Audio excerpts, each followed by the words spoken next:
Okay, I learn जी। अच्छा, हाँ, तो मुझे भेज दीजिए प्लीज। Sure sure. हाँ मेरे, thank you. I think some time back मैंने इसको डिजायर ट्री से कुछ डाउनलोड किया था। तो आपका वाला कौन सा है मुझे नहीं पता। मैं एक बार आपको मेरे पास जो है वो भेज देती हूँ, you see whether that is what you want. और बृहद भागवतमृतम। हाँ, या ओके ओके, You मुझे can देख start लो। with Kirtan. Sure Prabhu, yes yes. Sure Prabhu ji. Please accept my humble obeisances. All glories to Shri Prabhu. नमो विष्णुपादाय कृष्णपृष्ठाय भूतले श्रीमति भक्ति वेदांत स्वामिनिति नामिने। नमस्ते सरस्वती देवी गौरवाणी प्रचारिणे निर्विशेष शून्यवादी पाश्चात्यदेशतारिणे। जय श्री कृष्ण चैतन्य प्रभु नित्यानंद श्री अद्वैत गदाधर शिवासादि गौरभक्तवृंद। जय श्री कृष्ण चैतन्य प्रभु नित्यानंद श्री अद्वैत गदाधर शिवासादि गौरभक्तवृंद। हरे कृष्णा कृष्ण कृष्ण हरे हरे, हरे राम राम राम हरे हरे। हरे कृष्णा कृष्णा कृष्णा हरे हरे, हरे राम राम राम हरे हरे। हरे कृष्णा कृष्ण कृष्ण हरे हरे, हरे राम राम राम हरे हरे। हरे कृष्णा। जय राधा माधव जय कुंज बिहारी, जय राधा माधव जय कुंज बिहारी, जय गोपी जनवल्लभ जय गिरिवरधारी, जय गोपी जनवल्लभ जय गिरिवरधारी, जय यशोदानंदन जय व्रज जनरंजन, जय यशोदानंदन जय व्रज जनरंजन, जय यमुना तीरा वनचारी, जय कुंज बिहारी, जय यमुना तीरा वनचारी, जय कुंज बिहारी, जय राधा माधव जय कुंज बिहारी, जय राधा माधव जय कुंज बिहारी। हरे कृष्ण कृष्ण कृष्ण हरे हरे, हरे Ram Ram Ram Hare Hare. Hare Krishna. Please accept my humble obeisances, please.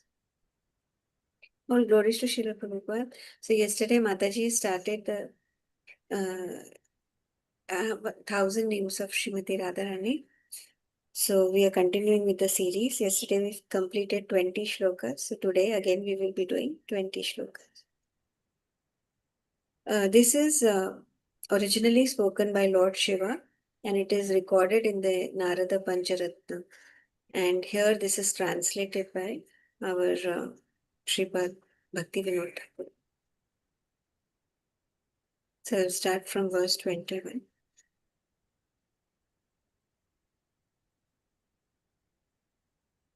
Shrimati Radha Rani की जय, श्री वृंदावन धाम की जय। नीति शास्त्र प्रिया नीति गतिर्मतिरभीष्टदा, वेद प्रिया वेद गर्भा वेद मार्ग प्रवर्तिनी, वेद गम्या वेद परा विचित्र कनकोज्ज्वला, यथोज्ज्वल प्रदा नित्या यथोज्ज्वल गत्रिका।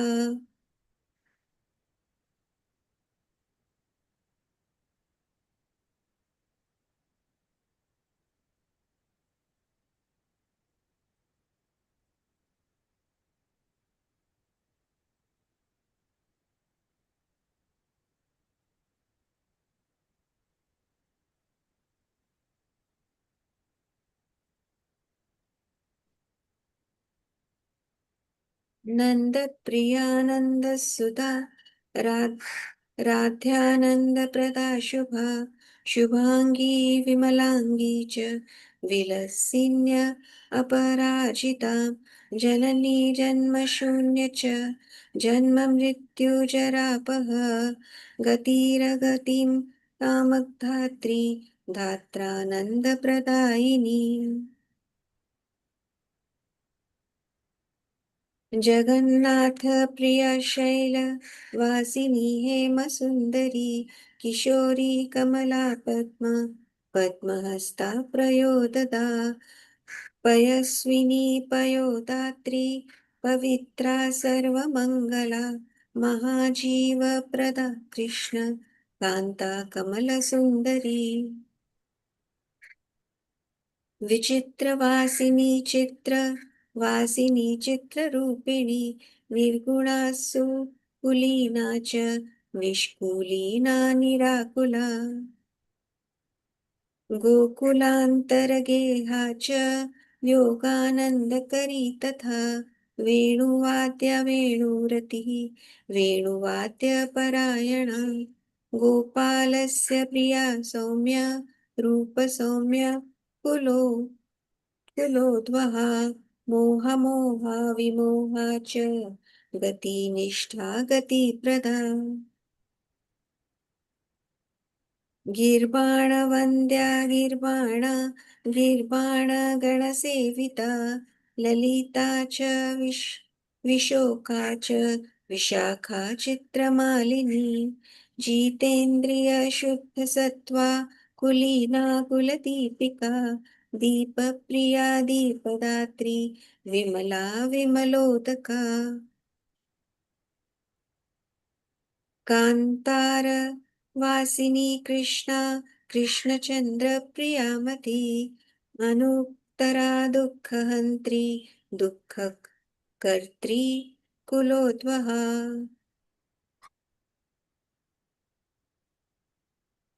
मतिर्लक्ष्मीर्धृतिर्लज्जा कान्तिः पुष्टिस्मृतिर्क्षमा, क्षीरोदशायिनी देवी देवारी कुलमर्दिनी, वैष्णवी च महालक्ष्मी कुलपूज्या कुलप्रिया, समहन्त्री सर्वदैत्यानां सावित्री वेदगामिनी, वेदातीता निरालम्बा निर्लम्ब गणप्रिया, निरालम्ब जैन्यपूजा निरालोका निराक्षया, एकांगा सर्वांगसेव्या ब्रह्मपत्नी सरस्वती, रासप्रिया रासगम्या रासाधृष्ट रास रासाधिष्ठान्त देवता,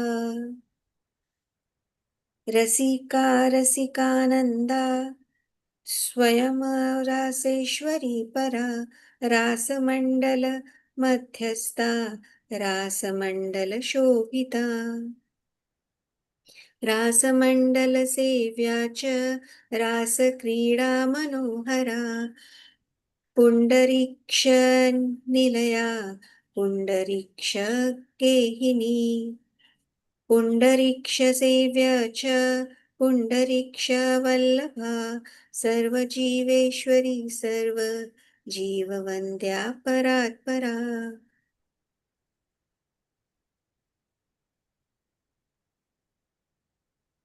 प्रकृतिः शुभकान्त च सदाशिव मनोहरा श्रुतपिपासदया निद्रा भ्रान्ति श्रान्ति क्षमाकुला. Translation. She is an eager student of the scriptures describing ethics. She is the perfect moralist, the most thoughtful philosopher, the fulfiller of desires, an eager student of the Vedas, the mother of the Vedas, and the teacher of the Vedas part. She is approached by the Vedic study. She is the supreme goal described in the Vedas. She is splendid with wonderful golden ornaments, glorious and eternal, and her limbs are filled with glory. She is dear to Maharaj Nanda, worshipped by Nanda's son, delightful, beautiful, with beautiful limbs, with splendid limbs, playful and unconquerable. She is the mother of all, without birth, the remover of birth, death, and old age, the supreme goal of the aspiring devotees, the mother of all, and the giver of bliss to the supreme controller. She is dear to the Lord of the universes. She resides on a hill, is beautiful and golden, is youthful like a lotus flower. Her hands are lotuses, and she is buxom. She is buxom, pure, all auspicious, the great giver of life, Lord Krishna's beloved, and beautiful as a lotus. She is wonderfully fragrant, wonderfully beautiful, free of the modes of the material nature, born in a pious family, not born in any family of the material world, and free from all distresses. Her home is in Gokula. She delights Lord Krishna when she meets him. She plays the flute, enjoys playing the flute, and is fond of playing the flute. She is Lord Gopala's beloved. She is gentle, noble, born in an exalted family, charming and free from bewilderment, and she gives the goal of life. The demigods offer respectful obeisances to her. She is divine, served by the demigods, playful, charming, free from lamentation, the star Vishakha, and decorated with wonderful garlands. She is conquered. She has conquered her senses. She is situated in pure goodness, born in a noble family, the lamp illuminating her family, fond of lamps, the giver of a lamp, pure, and the sacred river. She lives in a forest. She is Lord Krishna's beloved. She is thoughtfulness, unsurpassed, the remover of sufferings, the creator of sufferings, and the noblest in her family, Kulodhvaha.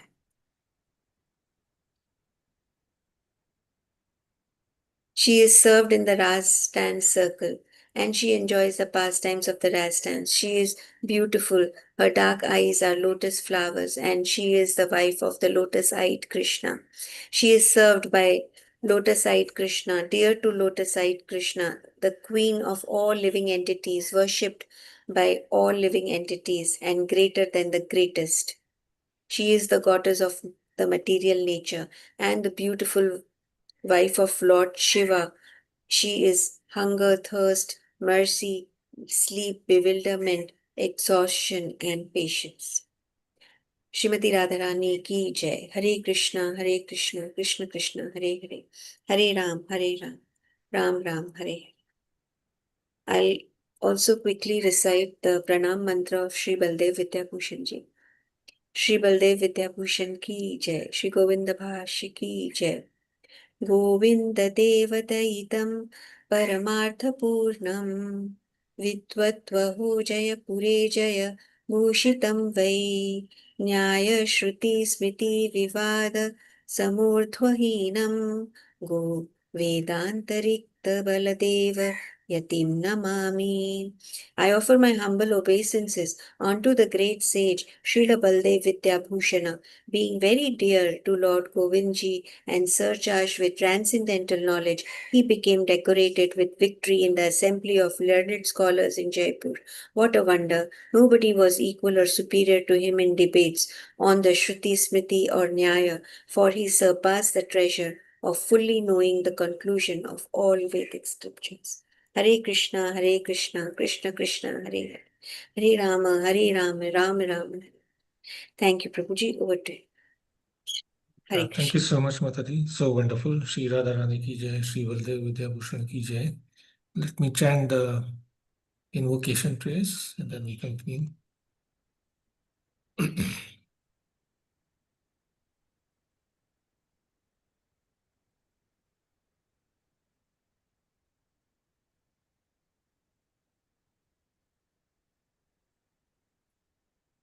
सर्वशास्त्राब्धि Piyush सर्ववैदिक सत्फल सर्वसिद्धांत रत्नाद्य सर्वलोकैद्रपद सर्वभागवत प्राण श्रीमद्भागवत प्रभु कलिद्वान्तोदित्यादित्य Shrikrishna परिवर्तिते O Srimad Bhagavatam, O nectar churned from the ocean of all Vedic scriptures. O most prominent transcendental fruit of all the Vedas, O you who are enriched with the jewels of all spiritual and philosophical conclusions. O you who grant spiritual vision to all people of the world, O life breath of Vaishnava devotees. O Lord, you are the sun which has arisen to dispel the darkness of Kali Yuga. You are actually Lord Krishna who has written amongst us. परमानंद पाठाय प्रेम वर्षक्षराय ते सर्वदा सर्वसेवाय श्रीकृष्णाय नमोस्तुमे. O Srimad Bhagavatam, I offer respectful obeisances unto you.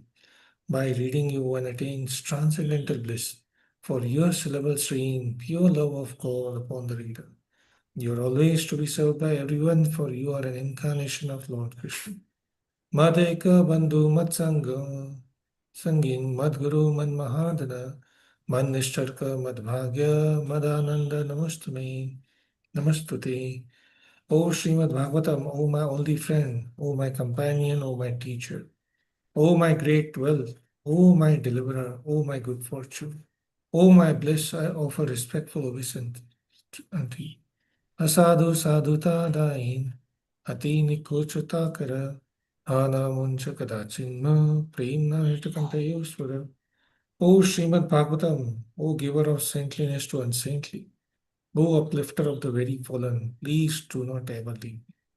Please become manifest upon my heart and my throat, accompanied by pure love of Krishna.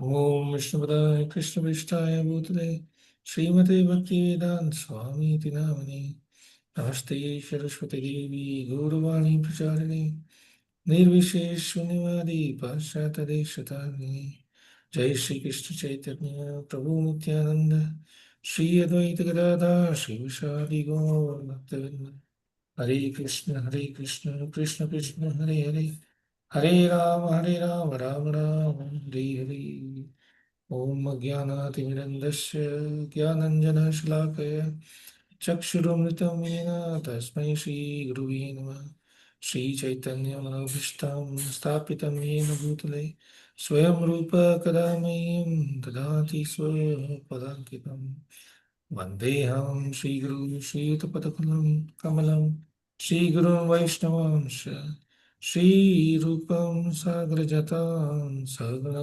रघुनाथान्वितं सजीवं साद्वैतं सावधूतं परिगणसहितं कृष्णचैतन्यदेवं श्रीराधाकृष्णपदां सहगणललिता श्रीविश्वनाथं श हे कृष्ण करुणा सिन्धु दीनबन्धु जगत्पते गोपेभ्य गोपिकान्तये राधाकान्त नमस्तुते तप्तकाञ्चन गौराङ्गी राधे वृन्दावनेश्वरी वृषभानुसुते देवी प्रणमामि हरिप्रिये वाञ्छाकल्पतरुभ्यश्च कृपा सिन्धुभैव च पतितानां पावनेभ्यो वैष्णवेभ्यो नमो नमः ॐ नमो भगवते वासुदेवाय ॐ नमो भगवते वासुदेवाय Om Namo Bhagavate Vasudevaya.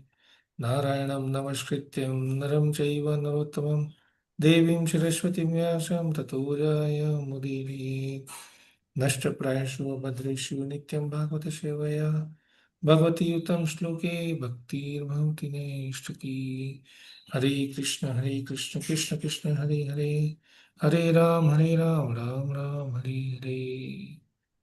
Hare Krishna. So I welcome you all to today's session, which is lesson 23. But before we go there, we recap the lesson 22 by His Grace Radha Vinod Prabhuji. Over to you, Prabhu. Hare Krishna Prabhuji, Dandut Pranam. So I'll share my screen and let's okay. Yeah.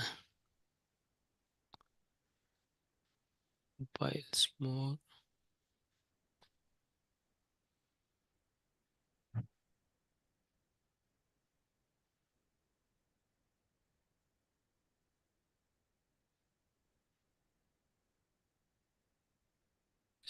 Or entire screen.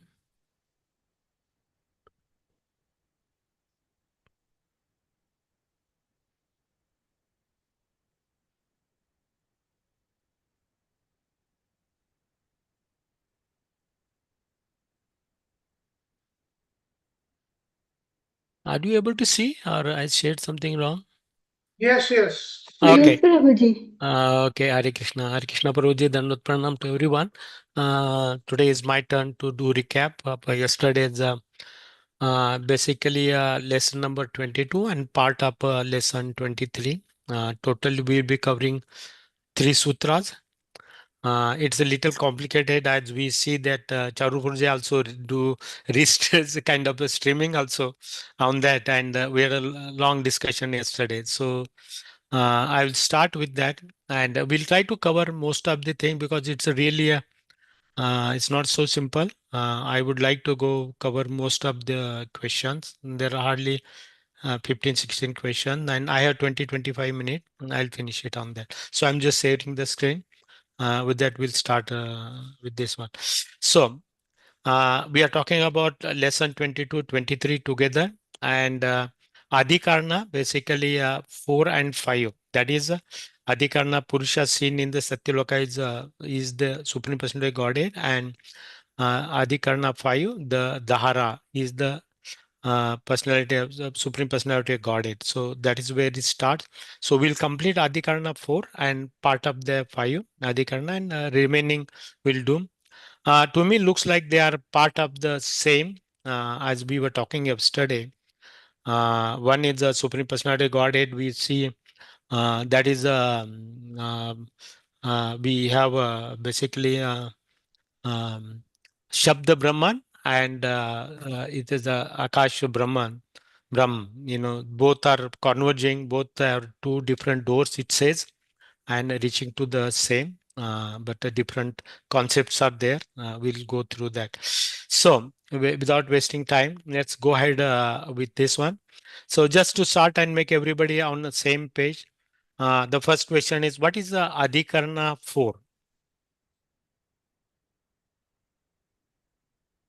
So that set the stage for everything. Yes, What is the- Adhikarana 4 is the Purusha seen in the Satyaloka, is the Supreme Personality of Godhead. Godhead. So with that, there is only one sutra, that is a 1.3.13, and we'll go. So Purusha seen in the Satyaloka, and we'll see is it Satyaloka or is it something else on that. Is the Supreme Personality Godhead, and it is not anything else. So that is the first question. The second question, straightforward, is that uh, s- this set the stage that Prasanna Upanishad, and this says the stage basically on that, which is point one, particularly here. Can somebody describe that Prasanna Upanishad 5.2, what it talks about? This set the real stage, Omkar and how journey through that. Can somebody, I'll highlight So, it here. Yeah. Prabhuji, there is this seeker of truth, which is Satyakama, and he is asking for knowledge. as per the Upanishad. And he wants to know the benefits of meditating on the syllable Om. So in the Prasanna Upanishad, they have mentioned the depths of meditation on this sound Om, like what transformative powers it has. And if a very true seeker is correctly meditating, so gets the he gets to see the Lord in Satyaloka. So that is basically the background of the Prasanna Upanishad. Correct. So there are, I think, It is, wait 1 minute. It's not prasanna, okay? It's prashna. Prashna means Prashna, question, Prashna. question. Yeah, so it's a discussion in the form of questions and answers. Okay? Answer, Question correct. answer. Yeah, Prashna, correct. In Marathi also And we call Prashna. I gave you the background, Yeah. entire thing in the Prashna Upanishad, you know. There are Yeah. 6 different questions are there, and the answers. Who is providing the answers? Garge. No, no, Prabhu. Pipilad. No. It was Rishi Piplad, Pipilad. Piplad. Piplad. Okay. Yeah, that was the Yeah. person. Yeah, Piplad. Yes. Yeah. Okay. So let's go ahead with that. Piplad and those 6 are there. So one of the question was Satyakama. He has asked, so that question is already answered. Now, here, first of all, go because this will come as we say the journey, gradual journey from one stage to highest reaching to the Satyaloka or Vishnu Loka, as we'll see that. This has been categorized here. That's initial stages. We'll discuss about that. When you meditate, this is the meditation stage. That's what is talked about here of Omkara, because it's the Shabda Brahman we are talking about. So it has been categorized in 3 different, we can say, for stages of the meditation on the consciousness of the person who is meditating. So let's go into one by one. What is that first one? That exoteric realization. Can briefly describe, because this will come Yes. again little more. Go ahead. Yes प्रभु जी, हरे कृष्णा। प्रभु जी, जब ओमकार पे वो meditate करते हैं तो दिस इज द ब्रिज, वो हमें मटेरियल वर्ल्ड से स्पिरिचुअल वर्ल्ड में ले जाते हैं। मगर जो फर्स्ट रियलाइजेशन है उसका, तो अगर जो आकार उम अकारा में जो मेडिटेट करते हैं, जो पहले में फर्स्ट रियलाइजेशन वो है कि उसको फिजिकल मटेरियल वर्ल्ड प्राप्त होता है उस पे मेडिटेट करने से। Yeah, so we'll stop here because it will go in more details. The next one, the next person can answer that mesoteric realization. So next is the mesoteric. As you gradually go up. Second level leads to moon's realm. Yes. Where they experience the power of returning to earth. So can little bit Sharad Prabhuji gave a lot of things. जब पुण्य खत्म होता है तब वो वापस उनको पृथ्वी पे आना पड़ता है और वापस उनकी जर्नी को शुरू करना पड़ता है। Okay, in that first esoteric realization, Sharad Prabhuji gave some more details yesterday on these 3. We'll just touch a little bit of that. What happens in when you are focusing on that exoteric realization at that time? Where is the focus? It is on material platform, right? That someone mentioned. He get the birth in the aristocrat family, and he get the good birth, and then again he started his journey again. Yeah, exoteric, like one reaches the sun planet, Prabhu. Okay, right. And then that from there we can third realization. It is in the third realization. Yeah, from there we will take the darshan of Supreme Personality of Godhead. Yeah. So I yesterday also I explained to you in my that little note the 3 levels of realizations. First level of realization is this exoteric. The mesoteric is the intermediate level, but the third level, it's very difficult and very highly realized. A person can answer that, Yeah. So yesterday, esoteric, that means very difficult for average person. Yeah. So Sharad Prabhuji yesterday mentioned here on that for the exoteric, he said the one who is focused on the material, and when he reach to that stage also higher, he can control the material. He sees that everything material. That's what talks about, and he gets austerity, celibacy, faith, and all these things are developed. Just little bit more we are going. Mesoteric here, you go beyond that our earthly, go to the space on that, and he talks about maintaining this level leads to the basically is a control. He at this stage he talks about going to the moon or outer space on that, and he stays there and comes back to earth after, as you say, after time. Now esoteric, as Charu Prabhu is talking about, let's deep, little talk on that one. So what is that esoteric? This is the third. Yes, Prabhu. That is where we go back to the sun planet, Prabhu. The third one is. Yeah. And So then from there we can go to Prabhu ji Satyaloka. We can take the darshan sun Lord. Sun planet पे जाने के बाद हमारे जो सारे पाप है वो Mhm. नष्ट हो जाते हैं। फिर उसके आगे की जर्नी जो होती है वो हमें सत्यलोक तरफ ले जाती है। Correct. And that Satyaloka also, we transcend the Satyaloka, basically it's called Vaikuntha Loka, right? वही Wait तो। and That see. so Yeah. we Yeah. discussed that. In And which I'm not context? going it. Yeah. Uh, Yeah. In which Satya, context? everybody knows it's a Lord Brahma's loka, right? But this yeah, is not that. Uh, you know, actually, it's like Vaikuntha, as Prabhuji just mentioned. yeah.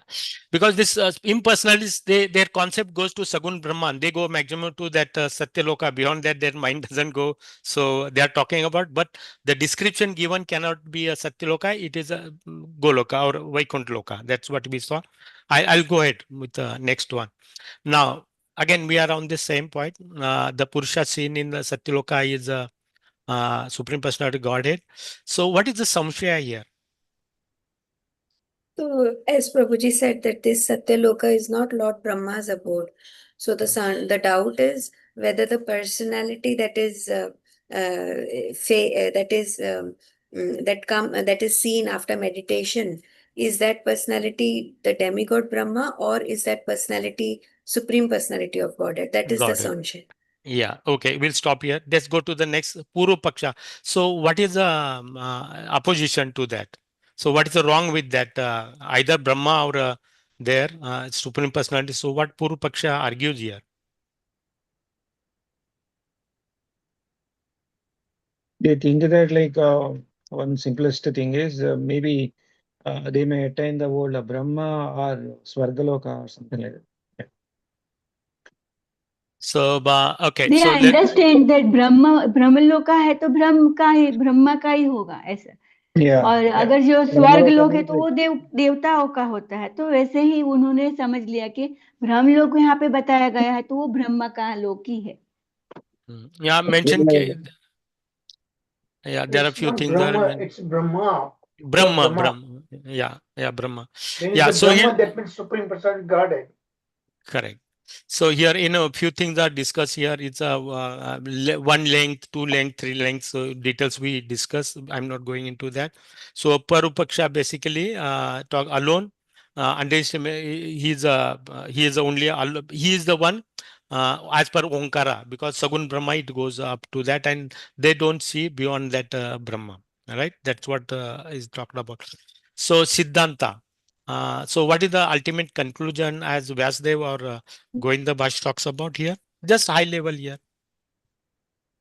Yeah, that it is Supreme Person. confirms that it is the person that is meditated upon is the Lord, Supreme Lord, Personality of Godhead, and not the demigod. demigod, And because the it goes, characters, it character, goes beyond the demigod Brahma, and correct. the highest realization is achieved. Yeah. Okay. So Adhikarana 4, there's only one sutra. Can somebody describe the sutra?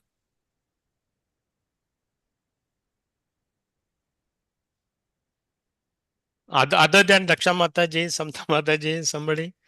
Yeah, I will also do that. Ikshati Yeah, please. karma Okay. vipadesh. I covered the chapter yesterday, but okay. I know. So No, that ikshati is karma vipadesh. Yeah, sorry, someone say. Prabhuji, that is the person here is Supreme Personality of Godhead because the description of the object of vision here feeds the Supreme Person. That Person. is Ikhyati Karma Vyapadesat Sat. Okay. So we discussed a lot. I'll go only third point here. Okay, third point. So is that described Brahmaloka or Vishnu Loka? Let's little bit of, because this is the crux of everything. It's a if it's talking of Brahmaloka, then we are still in mundane material world. But if you does this mantra the highest level, Akar, Ukar, Makar, when you go to the highest relation, still we go to Brahmaloka or go beyond that one? So what it talks here, Brahmaloka versus Vishnu Loka, where really we go? That is definitely beyond Prabhu. Yeah. Okay, that is to Vishnu Loka. Okay. Is there any details given here? I highlighted here. Yes प्रभु जी, ये जो ये यहाँ पे हम ये श्लोका को कनेक्ट कर सकते हैं। आ ब्रह्म भुवना लोका पुनरावर्तिनो अर्जुन मामुपेत्य तु कौन्तेय पुनर्जन्म न विद्यते।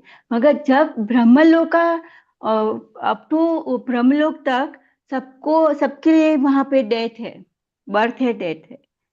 मगर ब्रह्मलोक में ब्रह्मा जी के लिए जो लाइफ स्पेन है बहुत लंबा है। इट डजंट मीन कि उनको डेथ नहीं, उनको भी फेस करना पड़ता है।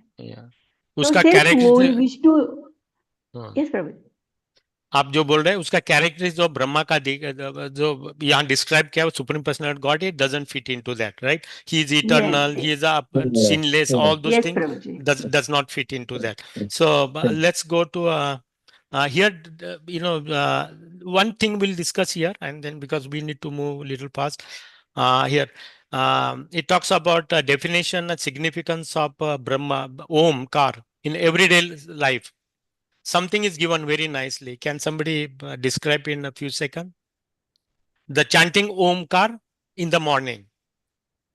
Yeah. They are saying that when you chant the Omkar, there are 3 stages. So one is the first type, Kanishtha, and that is like with the material qualifications and a limited understanding. The second stage is intermediate, wherein one sees the Lord as the cause of everything, and the highest is the Uttama, that is advanced, wherein one achieves direct realization of the Supreme Personality of Godhead. So these are the 3 stages of chanting Omkara. And when somebody chants in the morning, how that Early morning. Early morning, how the auspiciation is given here, when sun rising and you chant here, it sets the environment, right? The sound transformation, you connect with the Supreme. So let's go into the next one now. So we'll start with the Adhikarana 23. Sorry, lesson 23, Adhikarana 5. What is the Adhikarana 5?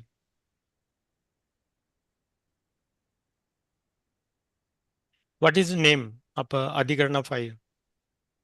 Dahara is the Supreme Personality of Godhead. That is Got it. Adhikarana 5. Correct. So Dahara again, a lot of things are there. Charu Purviji all later. This is a small sky. That's what talks about. This also is Prabhu a जी, दहरा का दूसरा meaning जो हम देख सकते हैं वो जो चूहा होता है, चूहा उसका जो बिल होता है छोटा सा, so it is उसमें given here, they given very nicely. We'll talk yes about, Prabhu rather ji, it talks about a city and then a palace, and in that heart, all those things are there. We'll talk about, let's connect, it will connect here. So this is what is talked about. Adhikarana 5 talks about Dahara is a small space. And that details are given here in a point 4 spiritual abode. Chandogya Upanishad 8.12.3. So how it describes here that Dahara? I highlighted the point. The spiritual sky or the Lord's abode is within every living being. Okay. And Further. Basically, it is Dahara, is that they are talking about explaining is the inner space, it's the heart itself. Yes. Where Jivatma and Supreme Soul where there's a Paramatma is in the residing. heart. Paramatma Yes. is residing. So they are Yes. describing all that about it. Yeah. The inner space, the inner sky, that's within the heart itself. Yeah. and like And a that lotus is in the Paramatma is situated. Please go ahead, Mataji. And that Paramatma actually shown elsewhere, that it's actually the Chaturvya portion, Chaturvya expansion of Lord Vishnu, 4 arms, and it is of the size of about little thumb, 8 inches, yes, right in small the thumb. heart. Correct. So it talks about, so it is not ordinary space here. In the spiritual sky, there is a city. In the city, there is a palace. In that palace, there is a heart, and there is a small sky. The sky So is, that's as like a a Prabhu metaphor. metaphor, yes. So the sky is not per se. In that sky, the entire world is involved. Whether it is a Swargaloka, all manifestation, all desires, everything is there. So that is what is there. So it is not the per se space. It is the consciousness. It is the point of meditation. That's what they talk about. Let's go to the next one. I need to cover. So here, this we discuss here. Let's go to the sutras, because we have little time here now. Sutra 14. Can somebody describe the sutra 1.3.14? The small sky that here is Supreme Personality of God, because of the description given is the remainder of the text. Yeah, what is the definition of the sutra 1.3.14? I'm just circling. Dahara Moving body. Uttara. What it says. The small Small sky sky is because Lord of the Vishnu. description given in the remainder of the text. Right. So Dahara is a small, right? That talks about Uttarabhyam, because the description that follows small. So here it's a because of the description given in the remainder of the text. We'll see what is that. We'll talk about small sky, right? Yeah, it's And oriented at Lord Vishnu. Yeah, we can add correct. that one. Yeah. Yeah, we saw that. Let's collect here very important point. And this is a analogy, as Prabhuji says, this is an analogy how small sky, and it's also described as 9 gates, right? All these things are here. We just see that. Okay. Okay. The 14. Can somebody describe one or two supporting evidence for 1.3.14? That small sky. Srimad Bhagavatam, Manduk Upanishad. Can somebody talks about? Srimad Specifically, I'm Bhagavatam, interested. Srimad Bhagavatam, it describes that a human body is as a city with 9 gates, and the importance of maintaining these gates for health and meditation. And Right. Mundaka Upanishads, it describes the material and spiritual realities with related to the Lord. And So, integrated knowledge through devotion. We can get knowledge through devotion. so here question comes here, why they are talking again material and spiritual reality? Why they are mixing these together?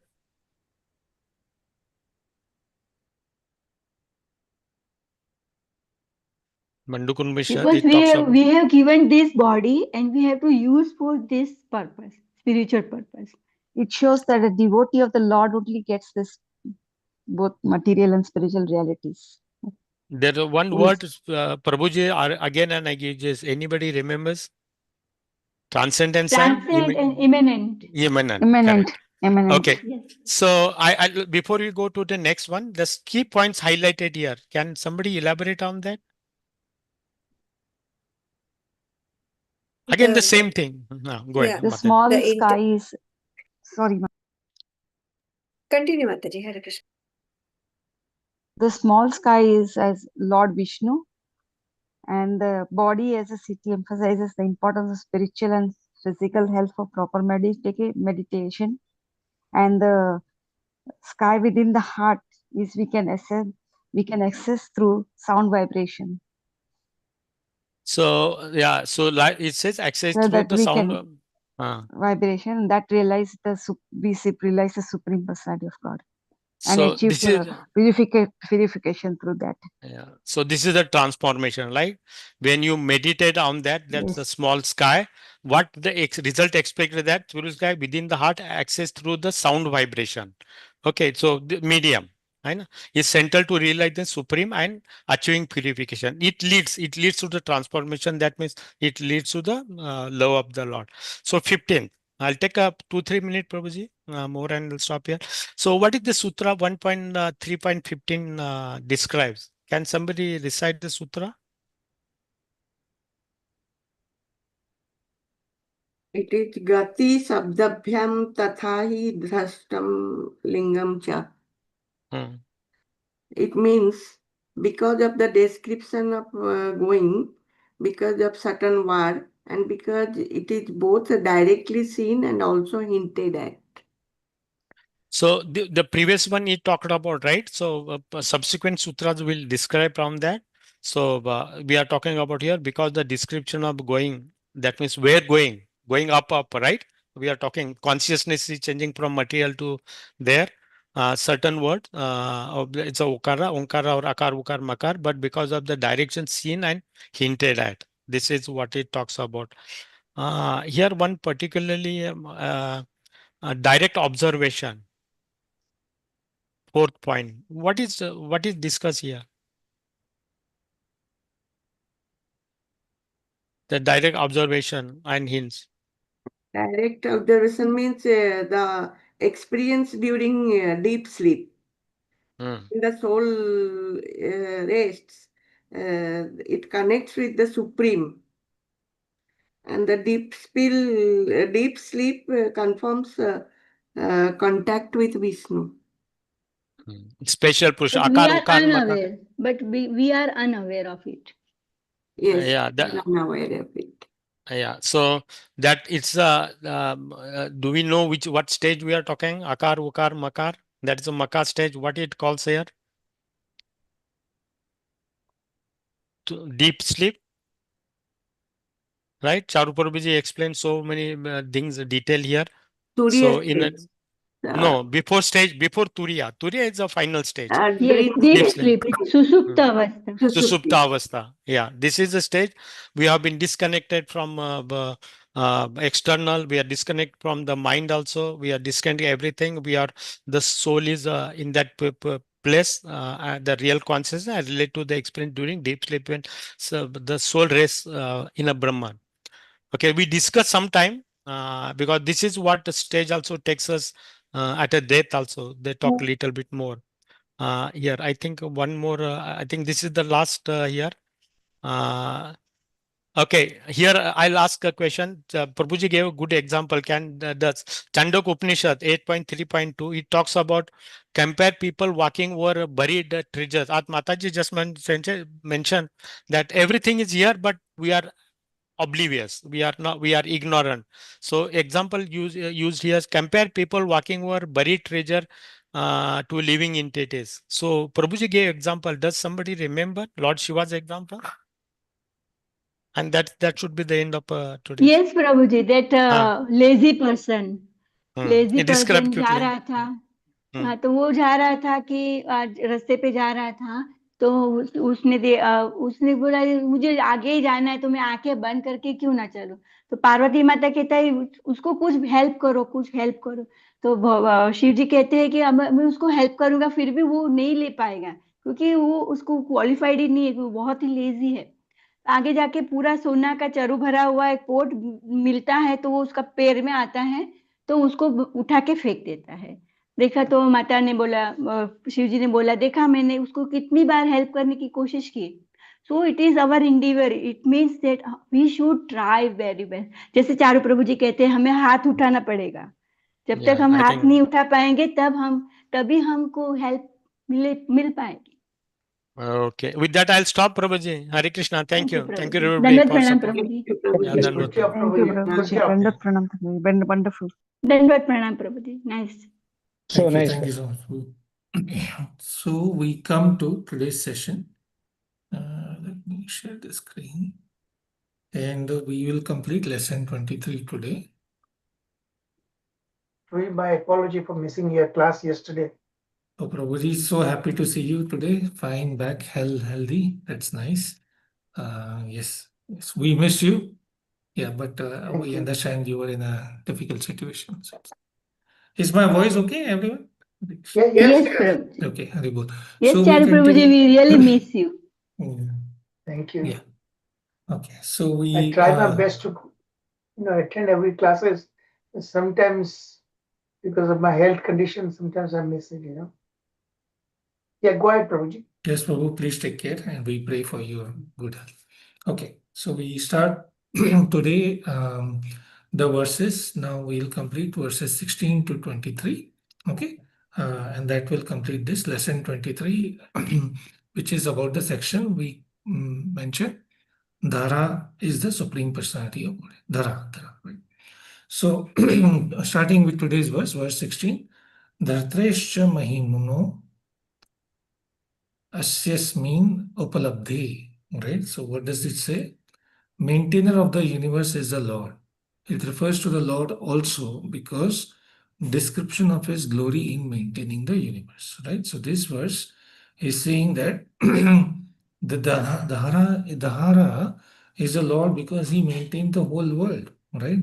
And here the discussion continues that this Dahara mentioned here, as Prabhuji started in the recap, there are several several pointers from different the Purva Paksha and all. Is Dahara the Jiva? Is Dahara the element ether? Is Dahara the something else, some other demigod? But the conclusion here is that this Dahara is the Supreme Personality of Godhead, Lord Krishna, and or Lord Vishnu, which is what is being said. So here the point of discussion is that the Dahara cannot be the ordinary Jiva. Why? Because of the glories mentioned here. What are the glories? The glories that are being mentioned here is about being the maintainer, the protector, and that is possible only for the Vishnu Tattva, right? So then what is the small thing we are talking about, the small sky? So if he's the maintainer, he's so great, then what is the small sky that is being referred to here? The small is the localized portion of the Lord where he is there. But that is not because of his limitation. That is because of his additional power, because of his potency, because of his mercy. He is coming to us in our heart so that we can meditate. So he can be anywhere, everywhere. He is actually anywhere, everywhere, at all the time available to us. We not able to see him because of our contamination. So the point here is the small perspective over here, the small sky is not the limitation. It is actually another potency of the Lord. So here also Prabhuji mentioned very nicely, there are phrases like he's as great as the sky, free from all the sin. These are the attributes which are only applicable to Lord Shiva. Even, sorry, Lord Lord Krishna, Vishnu. Lord Krishna, Lord Vishnu. Even Brahma and Shiva, they do not have the power to maintain. Like Brahma creates, Shiva destroys, but it is only Lord Vishnu who has the power to maintain. He has all these attributes, and he has all these positive attributes maintained here. So now what do we do this information, right? So we have this data. How do we make it useful? Like we say in our always IT terminology, there is data, there is information, right? So data is, okay, you get something. Now, how do you make it useful? How do you make it information? You do with something with it. So what do we do with that? We access this sky or the Supreme Personality of Godhead. How do we access? What is the process of access? That is through this process of devotion service, or as mentioned in the sutra, through this spiritual sound vibration. So through proper remembrance, remembering with the gratitude, remembering with respect, remembering with the process given, following the scriptural injunction given to us by our acharya, then we gradually get access to the to this particular sky or the Lord. And Prabhuji given the reference here, Srimad Bhagavatam 12:637 to 41. What does that say? It explains about this transformation, that this external sky or wherever the whole Lord everywhere, and internally also you can access from the internal, the transformation begin inwards from there by shutting down the external senses. This is from the Bhagavatam verses, going internal through the subtle and the transcendental sound.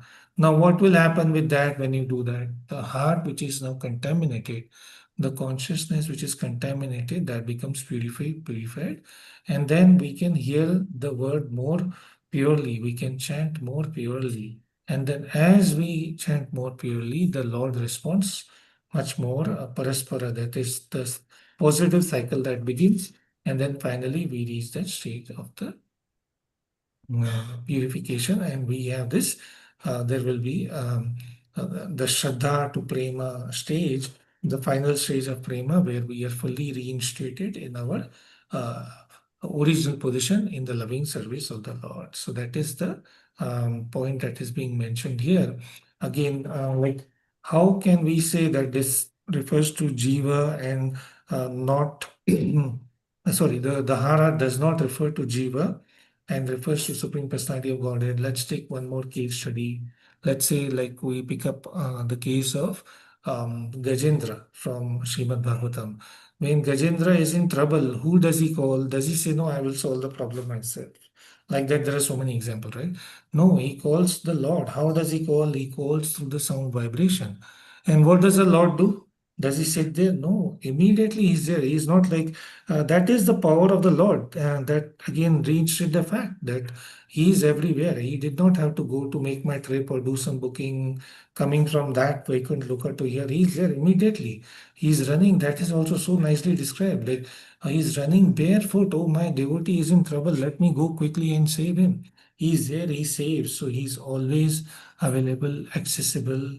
Only thing we have to do is follow the process. So that is the Mahima of the Lord, the glory of the Lord, right? So this Lord, one who maintains the world, can also personally maintain. So the Jiva, the only thing is we have to surrender. The surrender here does not mean the surrender in the military terms where when one surrenders to the other party, they will oppress you. No, the surrender here means the loving acceptance that yes, I accept what is here is true and I will do my best to follow that, right? So then the Lord makes the arrangement for us. So I think you all would have seen, I do see personally in my life.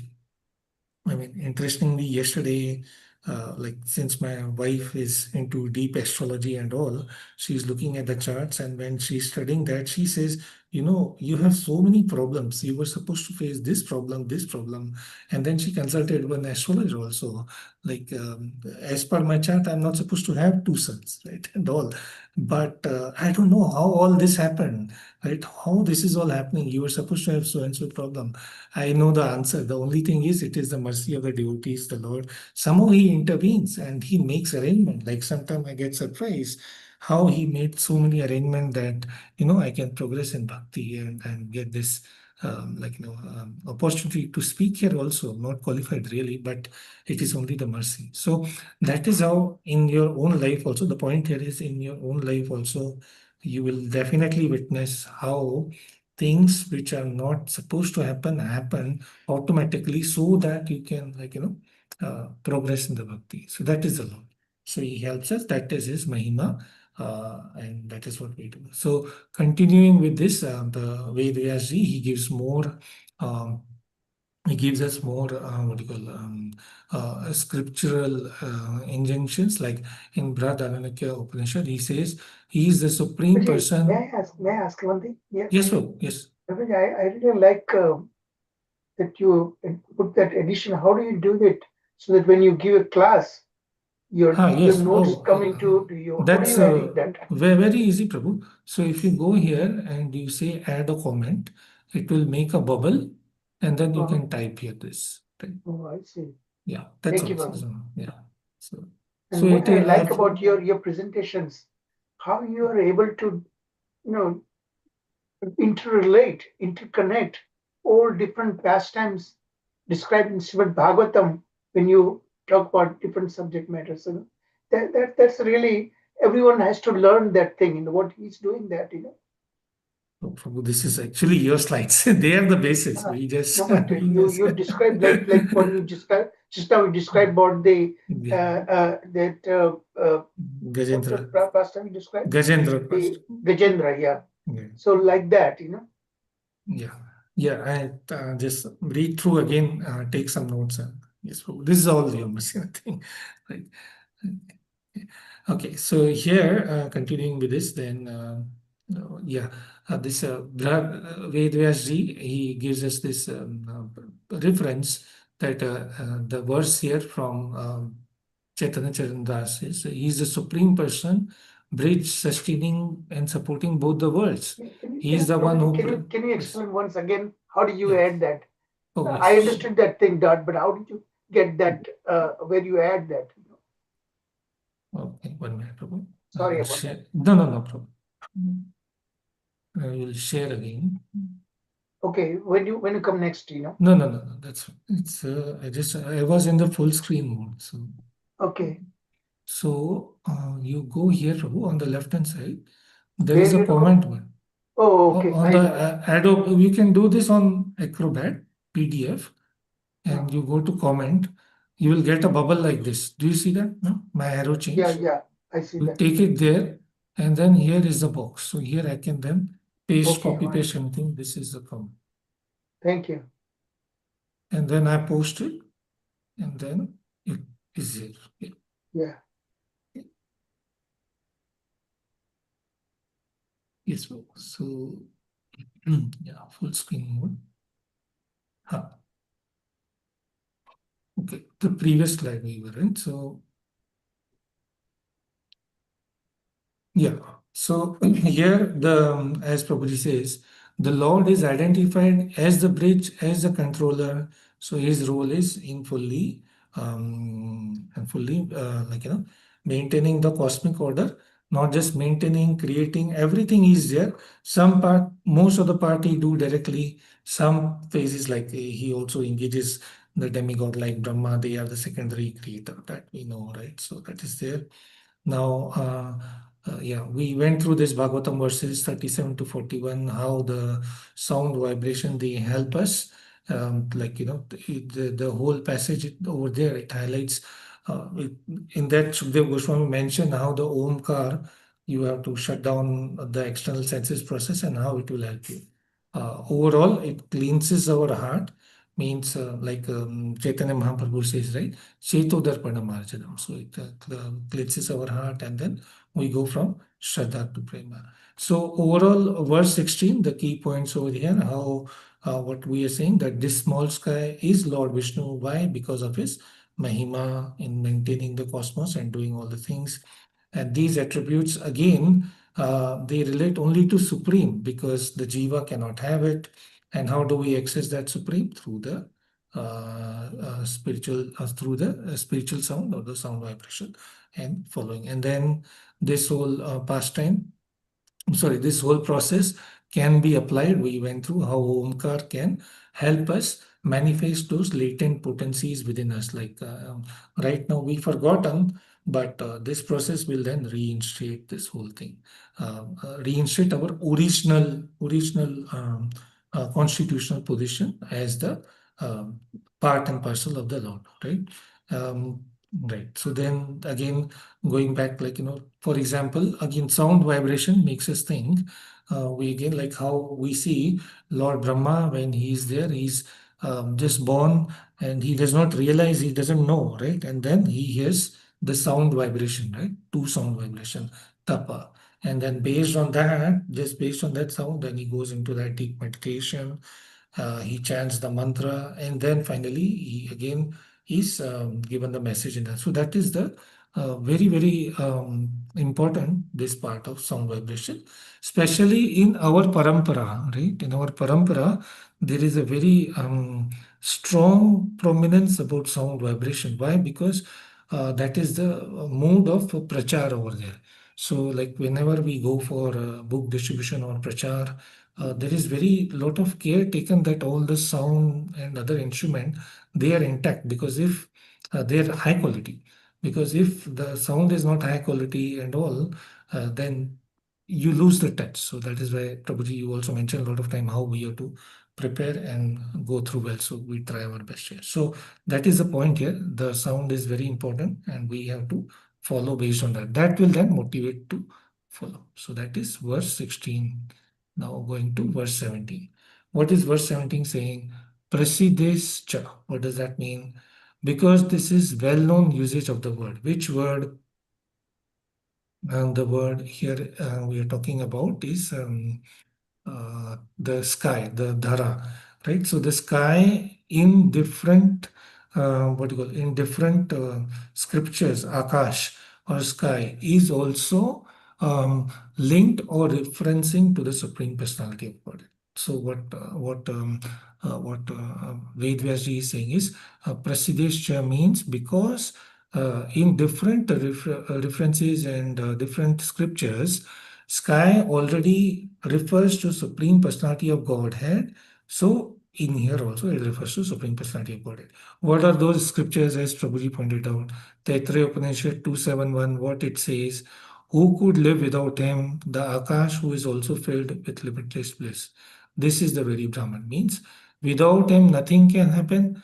Everything is possible only because. So the sky symbolizes here the source of all pleasure and spiritual fulfillment. Then Srimad Bhagavatam verse 577. This mentions about Bharat Maharaj. He is thinking about the how he in his final he detaches from everyone, and then how he meditates on Lord Krishna. And I'll just read that verse that being purified by ritualistic sacrifices, the heart of Maharaj Bharat was completely uncontaminated. His devotional service to Vasudeva, Lord Krishna, increased day after day.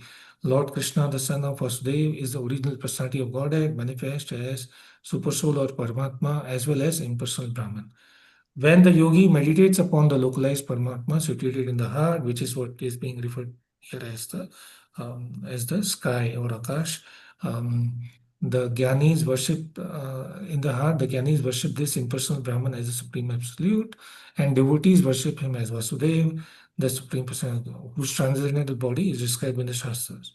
His body is decorated with Srivasta, Kaustuba, jewel, and flower garland. He holds a conch shell disc. So devotees like Bharat Maharaj, they worship him. So in our Shastra, the complete description of the Lord is given, like Srila Prabhupada often quote that who is the Lord, who are his parents, how he can be realized, what are the different stages, Brahmaiti, Paramatmaiti, Bhagavaniti. So depending on our own limitation, we get the realization. There is another reference, Srimad Bhagavatam 6942. What is that saying? That Supreme Lord is a complete whole while living even in the tiny spark. Right? They depend on him. So he is the complete whole. As is Upanishad, everything that comes from him is complete. He is the witness of all the activity, Anumanta, Drishta, Sakshi, right? Everything like he helps himself. So he has given the scriptural reference as well over here for us. That this Akash, while it might mean like physical ether or Akash, but in transcendental passages, it is designated to the Lord itself. Now, there can be a counter argument. The Purva Paksha, this is actually like, Ved Vyasji himself making a counter argument to make the point very, very stronger for us. Right? What is the counter argument here? That actually comes in the next verse. So that is the format here. Prabhuji is put that. What is coming as a counter argument is the next verse is hinted over here. So the next verse will do the counter argument. What is that? That how about maybe it is not referring to jiva in uncontaminated state. It's referring to the purified jiva. When we go through the process and then we get purified, that is the jiva it is referring to in the small scale. So how is that refuted? We'll go in the next slide and see. Yeah, right. So that is the point. That is in the next verse. We will come to that. But this is just giving you the taste what is coming next, that the Purva Paksha argument can be, no, it is not referring to the uncontaminated jiva, but it is referring to the pure jiva. So what did we study in verse 17? That this sky is in traditional usage, both in Upanishad and Bhagavad Puran, Bhagavad Gita, it refers to the Supreme Personality of Godhead. And why it is that reference? Because he is the bliss, he is the essence of meditation, and that's why that reference, and that's why Vedvyaji is saying that he is our, in this case, the reference is to the Supreme Personality of God, because he is Prasiddha, he is famous as that, right?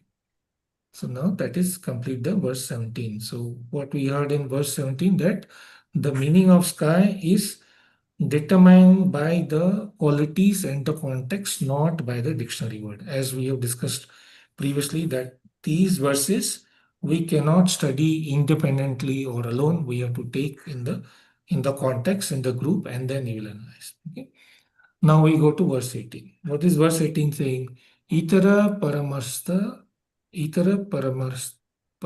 paramarsat sa iti chain nishambhavat. So what is that Vedvasi saying? It is impossible for Jiva to have this quality. Na sambhavat, impossible because of impossibility. Like he's saying that if you say that still this is Jivatma who is purified because going from the uncontaminated to contaminated through all the process given, still it is impossible. It is impossible to say that it is referring to the Jiva Asambhava. So he's refuting that. Why? That we'll study here because Jivatma. Why? Because here the argument here is that Jiva here is that he has given the verses that this qualities such as being free from sin cannot be attributed to Jiva. The Jivatma is always susceptible to sin because of his Basically, constitution. Prabhuji, just Yes. 1 minute. Yes, Prabhu. Basically, it's saying that in a with a material body, there is a limitation, obviously, but even in a liberated stage, you still cannot match the Supreme Lord. We will never, because we always remain separate, and that is why limited. And this realization, all this, both Sutra 22 and 23, they highlight how introspection, how meditation, samadhi, the third level of realization, esoteric, that's how you get this introspection, that you can begin to realize the Supreme Lord right in your own heart, only when you internalize introspection. Hare Krishna, go ahead. Thank you, Prabhu. Very well connected there. Thank you. Thank you. That's helpful. So yeah, because this Jivatma is the marginal energy of the Lord. So it is, as Prabhuji said rightly, first, even if it reaches that state, then it is not the Lord or comparative. He is always a part and parcel, right? Because of being marginal, it can go this side into the internal energy or the external energy. So that's why then when he, because of that nature and condition, if we come in contact, choose to go away from Krishna, then the jiva faces adhyatmic, adhidevic, and adhibhotic, those kind of problems or suffering. However, the Supreme never faces that. He is independent, as he says in Bhagavad Gita. He claims, "I am not touched by the sin. I am away from this. I am in the Prakriti at the same time. I am not there. Sorry, I am part, but I am not the part. How? That is my power. That means I am the creator, maintainer, sustainer, everything, but I am not affected by that. So I am there. I am not there." So that is how Vedvyaji addressed this counter argument, which is in Chandogini Upanishad, verse 871. He describes the Lord with many different qualities. Satya Kama, Satya Sankalpa means whatever he thinks happens immediately through his energies. That can never happen for the minute spiritual soul. He can never be complete Satya Kama, complete Satya Sankalpa. He can have those potencies to some level. For example, it was mentioned in the verses previously that Jivatma can have the qualities of the Lord up to 78 or so percent, something like that. And Shiva can have up to 85%. And that also not full, but only that level. And then the expansions of the Lord and other avatars, they can have up to 93%. Only the Lord has full complete. We'll see, we'll come to that verse and go through that. So, in essence, the divine qualities are incompatible with Jivatma's nature in the material existence. So, where do we see the case study for this? The case study we have is Ajamil, right? He's again the Jiva. He's initially very good following all the practices, but he fall down, right? Because he become enamored by the conditional state, then he fall down. So overall summary here is this: the jiva can be covered but the Supreme is never covered. The Jiva is limited, Supreme is unlimited, and that is the eternal constitutional position of both. They do not merge into each other. Jiva does not merge into the Lord, and the Lord maintains his position as the superior all the time. So, going back to the point, even if you say what Vedvaji say, because of being more liberated, reaching the third stage, the third level, or beyond, even then the jiva is not the supreme personality of Godhead. That is na sambhavat, impossible. Okay? So here's the Chandogya Upanishad, that these are the qualities: sinless, ageless, deathless, free from sorrow, hunger, thirst. These can be achieved by the jiva to some extent, but still he cannot achieve the quality of maintaining the whole universe. Like the example given here is the Lord, when he expands in his potency as the Garbhodakshay Vishnu, from his pores the universe are coming. That cannot happen for the jiva. From his also at the same time he is the small localized Shirodakshay Vishnu, right? The Paramatma as well. That the limited soul cannot do. So analogy always given here is the drop of ocean and drop of water from the ocean and the ocean. So the drop of water of the ocean and the ocean itself, chemical composition will be the same. So that way they are both Satchitananda. But the ocean is so vast, it can go across different continents. It can give sustenance to so many aquatic creatures, right?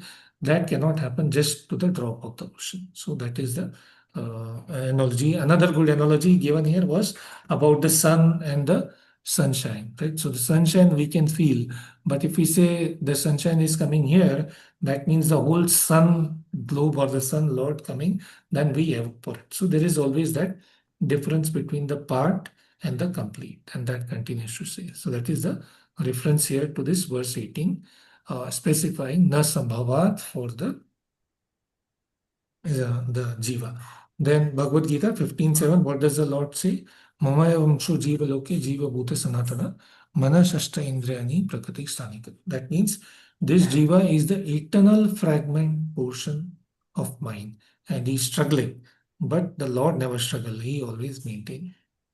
So giving highlight here, the small sky cannot be interpreted as Jivatma because these qualities are inherent. Inherent means like natural, by design, intrinsic. They are there in the Lord, but not in the Jivatma. So the distinction between Jivatma and Supreme Personality Godhead always remains, and that we prove through the different examples here, right? So yeah. Also, like we see from Bhagavad Gita, how Arjun and Krishna, they are together, but Arjun always is the Jivatma, right? And Lord, when he shows his universal form, then Arjun, he immediately realized his position. He asked for forgiveness and all. Of course, that still is at certain level. When Mother Yashoda sees that, her position is different, but still, the thing is, they still continue to remain as a jiva, not or the part and parcel, but not the supreme personality of Godhead. So that is always maintained. Okay, so continuing verse 19, and then we will take a 30-second break also. The verse 19, Sutra 19, sorry, it says, Uttara cha Sheda Avirbhava Swarupastu. Right? So there are two important words, Avirbhava and tu. We'll come to that. But first the translation. If one insists that Dahara is the Jiva based on the later passage, later Uttara means upcoming, the next passage are coming, still my answer is no. Who is saying this? Sri Vedvyas, right? Because these qualities are manifested in Jiva through sadhana. Avirbhava means sadhana, because the jiva can acquire these qualities we mentioned earlier, but he acquires them only through this process of sadhana, right? Whereas for the Lord, he doesn't have to do any sadhana, right? They are all there in him, inherent and intrinsic. The other word, as Prabhuji mentioned, here is tu, right? Which is used earlier in Bhagavatam verse where he says, Etesha Kala Pumsam Krishna's tu Bhagwan Sam. So tu here is very, very important. It indicates something very important that's coming. But so whatever mentioned earlier is right, but here is something very important. Like the previous incarnation mentioned, they are part and parcel, but Krishna, no, Krishna was also referred there, but Krishna is the avatari, not the avatar. So that is the important point here, that Swarupas too, that here what Vedvasi is saying is, even if you say that this Jivatma, because of this process, because of the upcoming verses will identify some of the qualities we can acquire. He is the supreme or Dhara.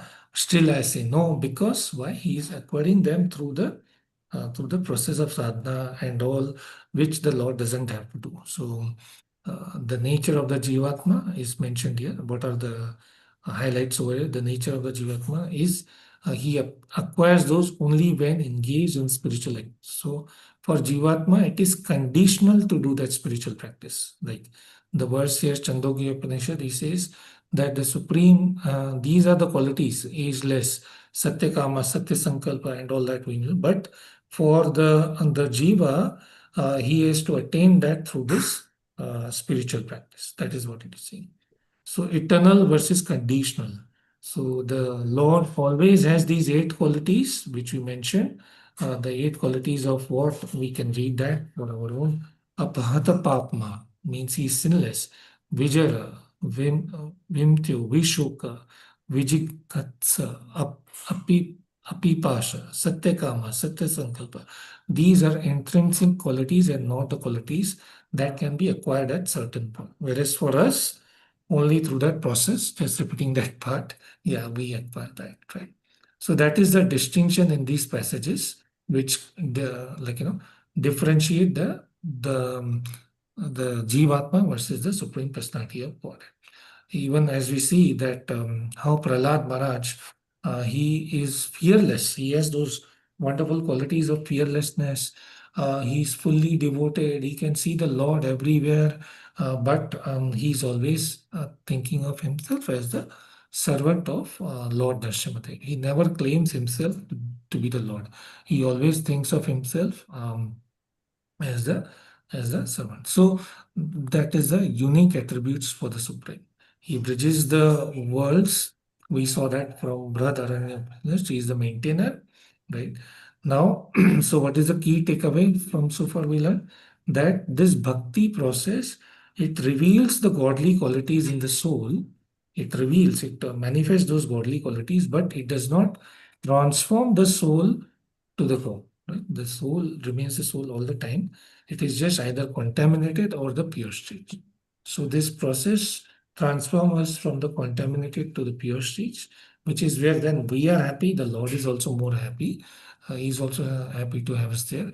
But we never become the God. That is the misconception some people bring, reading the passage incompletely, and we should not be cheated by them. Yeah. Okay. So we read those Chandogya Upanishad 871. We just read that verse. The 8 qualities of the Lord. They can be to some extent in the liberated Jivatma, but they are neither permanent nor complete, because some Jivatma may follow. Chandogya Upanishad 834. It is the condition. It gives us the condition in which we can give this get these qualities. And 871, it is what are these qualities always there with the. So again, the key points over here, we covered that. Jivatma as a small sky is countered because of these facts of the qualities and the quantity of those qualities. Right? Again, like back to our example where Ajamel, the Vishnu Dutas who come to save him, they look like the Lord, right? They look like the Lord. They have all the features, but they clearly don't claim to be the Lord. They say we are the servants of the Lord. We have come to save him, and then they go away, right? Even in the Brihad Bhagavatam, right? We read when Gop Kumar he reaches that place. He see everyone with the 4 hands. They all look like Vishnu, but then one of them come and tells him, no, no, no, no, not all of these are Vishnu. The main Vishnu is like this. So when only you see him, then you offer the obeisances. Right? So yeah. Now let's take a 30-second break. How everything going? Is my voice okay? I know there is some repetition, but that's just to make a point clear. But yeah, anything to share so far? Hare Krishna. Or may I continue? Hare Krishna प्रभु जी, धन्यवाद, प्रणाम। Yes. Wonderful प्रभु जी। प्रभु जी, one of मुझे एक याद आया एग्जाम्पल, बहुत अच्छा। Bharat Maharaj, because Yes. Of the attachment with the deer, वो उनका भी फॉल, इतने रिनाउंस थे, इतनी तपस्या कर रहे थे, फिर भी एक छोटे से बच्चे की वजह से उनका फॉल डाउन हो गया। वो भी एक अच्छा एग्जाम्पल दे सकते हैं। करेक्ट महाराज, करेक्ट। है दैट मीन्स वो भरत महाराज जीव के साथ हो सकता है, but supreme personality of godhead never. हाँ, यस यस यस प्रभु जी। Sorry, Mataji, someone must say.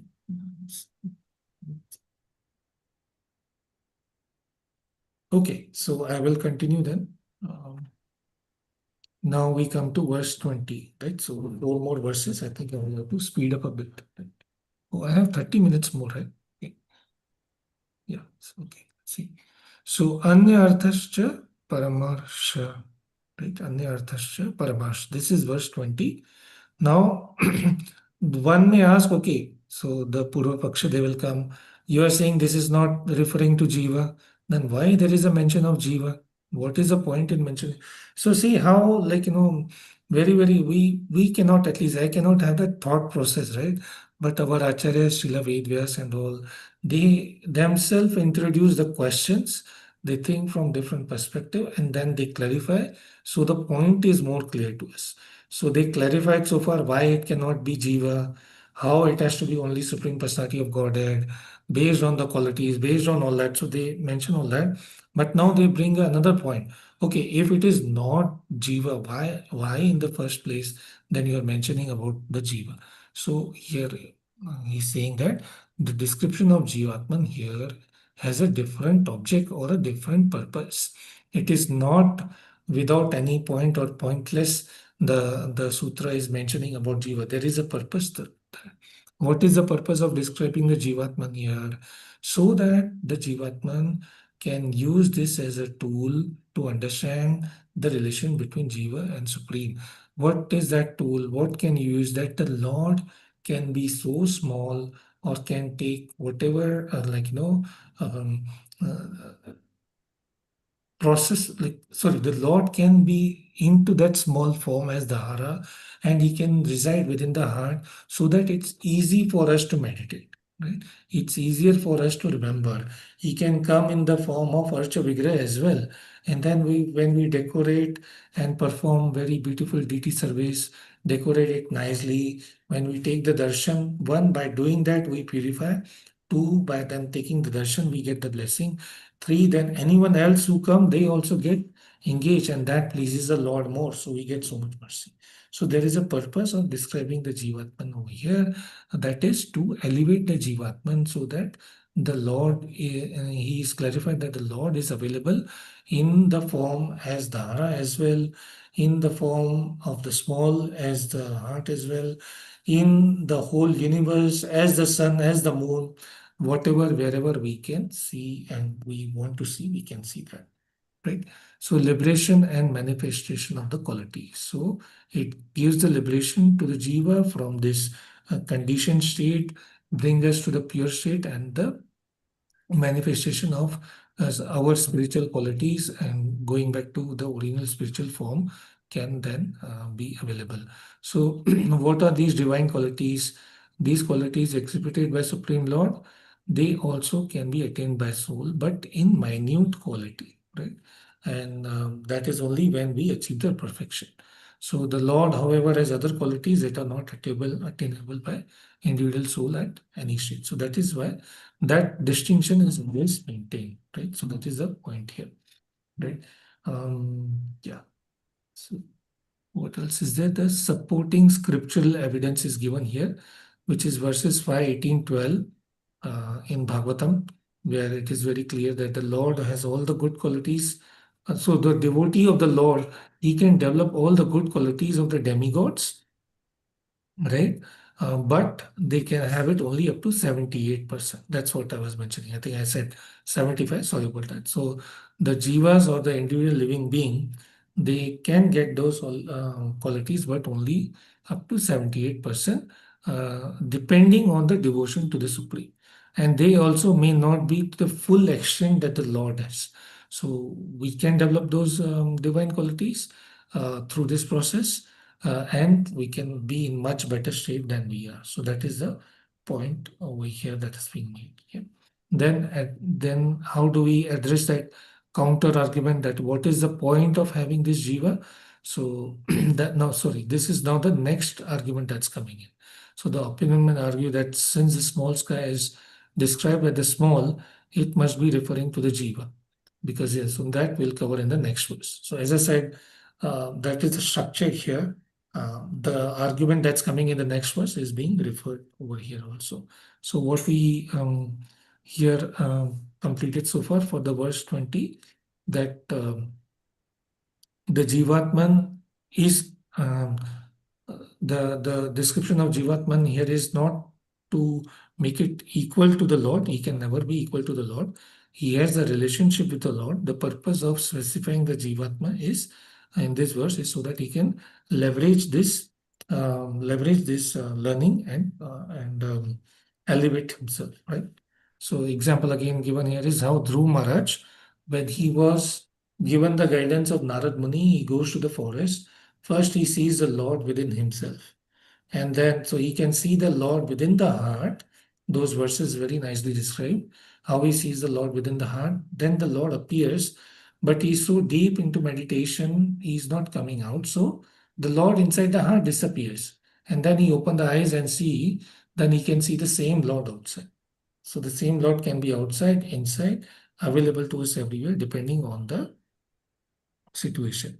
So the key takeaway from this verse and Prabhuji's slide is that the liberation or this process, it reveals the jiva of his true nature, but it does not erase the point that we are eternally the servants of the Lord.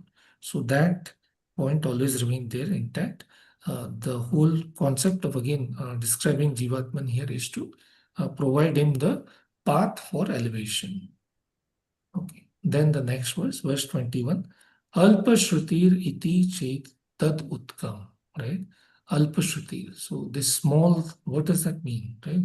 The jiva merely resembles the Lord in some aspects, not the complete aspects, right? So that is what here. If it is said that when the Shruti describes the small, it must refer to Jivatman. Still, I say no. Why? Because that has been already covered in the previous. So this small, even if that was mentioned earlier, the Purva Paksha argument can come that when you say small, does it, because it's small, it should refer to Jiva? No. The small here again refers to the Supreme Personality of Godhead, because he can be outside, inside, like how Parikshit Maharaj, right? He in the womb of the mother saw the Lord in the thumb size, right? So it is again contextual. So it does not refer to the Jivatman, but rather to the form that facilitates meditation. And then there is more description given here. Manifestation of this small form is to help the devotee or sadhak for meditation. So as Prabhuji said earlier, that he is the size of the thumb, 8 inches, that clearly given. And it's a size between the thumb and the forefinger. So this Lord appears inside the heart in the form size between thumb and the forefinger.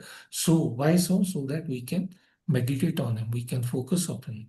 So this focus is on making the divine accessible to us, right, for contemplation. So what are the scriptural reference, the supporting evidence? Because we always go by Guru Sadhu Shastra.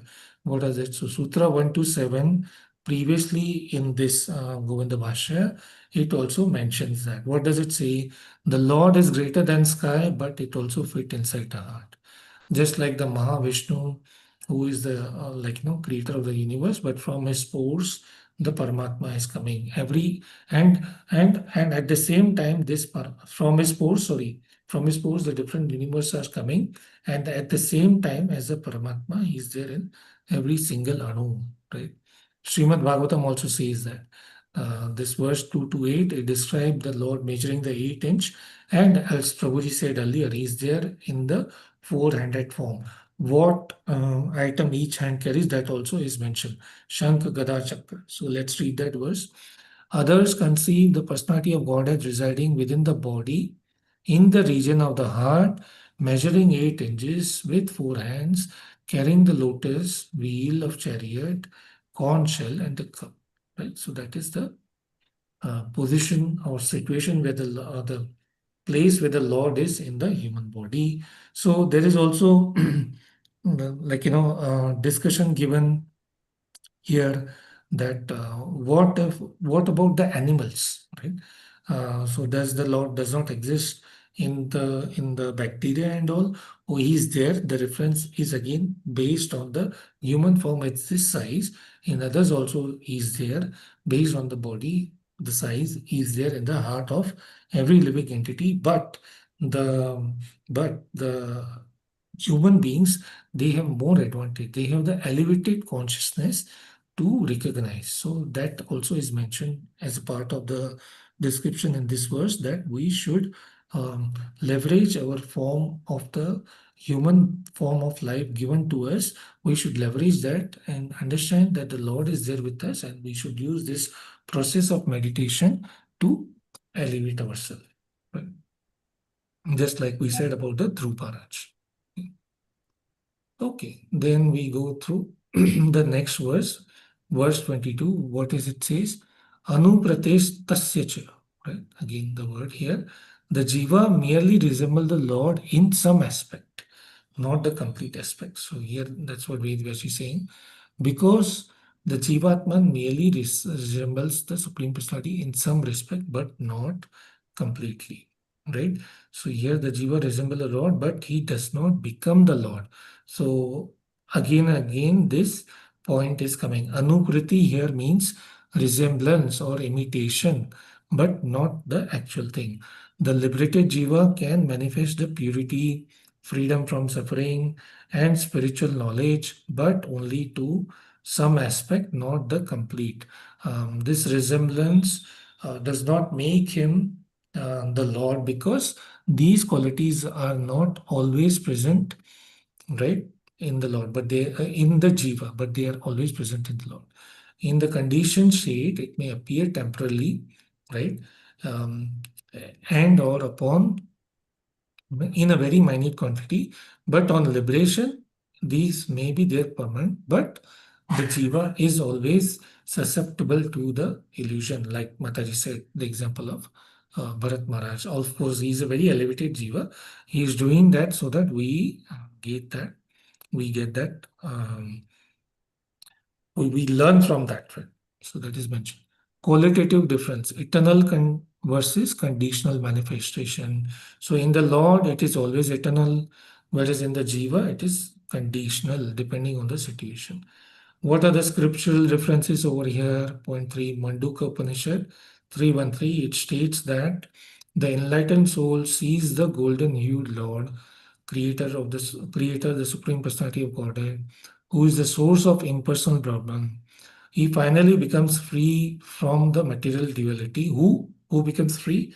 Not the Lord, the Jiva, right? And he attains the supreme destination, becoming pure like the God, but he does not merges into the God. So it states that how the liberated Jivatma resemble the Supreme Personality of Godhead, anukrate, not like he just resembles, but not full after liberation. In Bhagavad Gita also, what the Lord says, 8.5, he says that at the time of that, if one remembers me, what's the verse here? Whoever at the end of his life quit the body, remember me alone, at once attains my nature. Of that, there is no doubt. So we attain his nature, but we do not merge into it. In the text also, there is an analogy here given of Hanuman. So when we say Pavanam Anuharate Hanuman, Hanuman is like the wind it does not mean that Hanuman is the wind god. That means he is as fast as the. Tell Mama.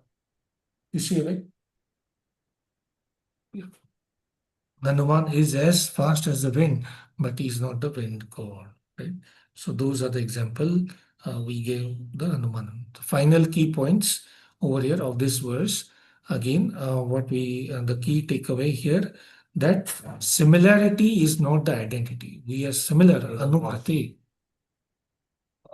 Wait few minutes. Sorry. Wait, be in your room. Or do you want me to go there? Can you go there? Okay. I was staying there. Hold. Hare Krishna Prabhu, I need 1 minute to.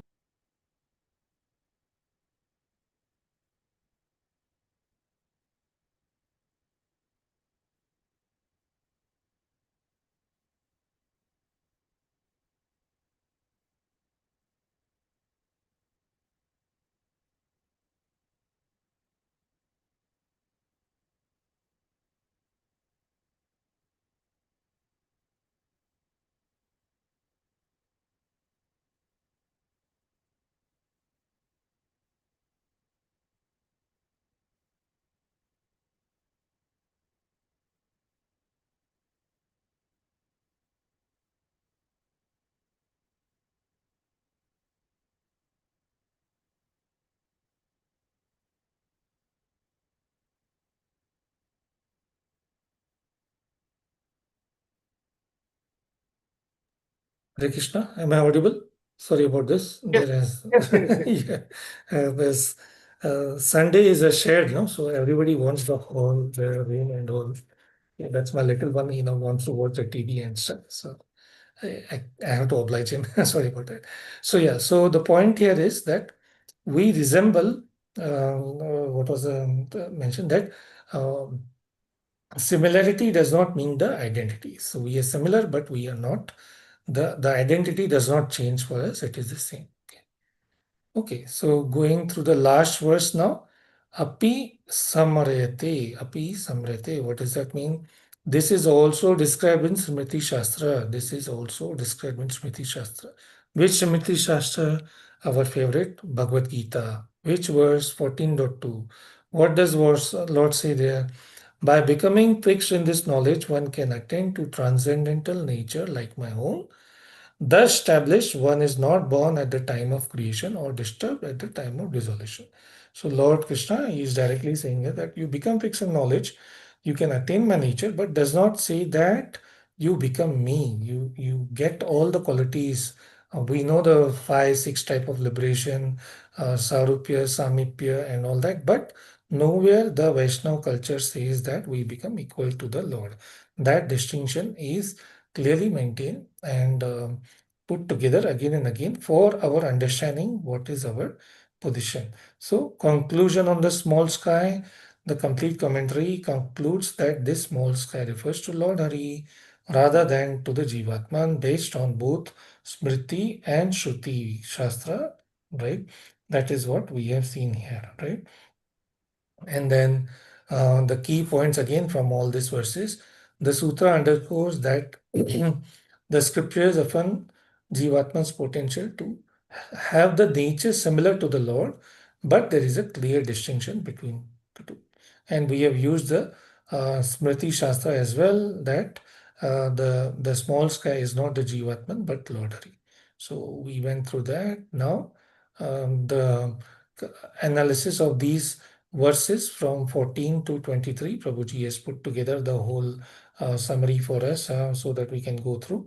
There are very interesting 6 common denominators, I would say, the 6 key points that we have covered in this.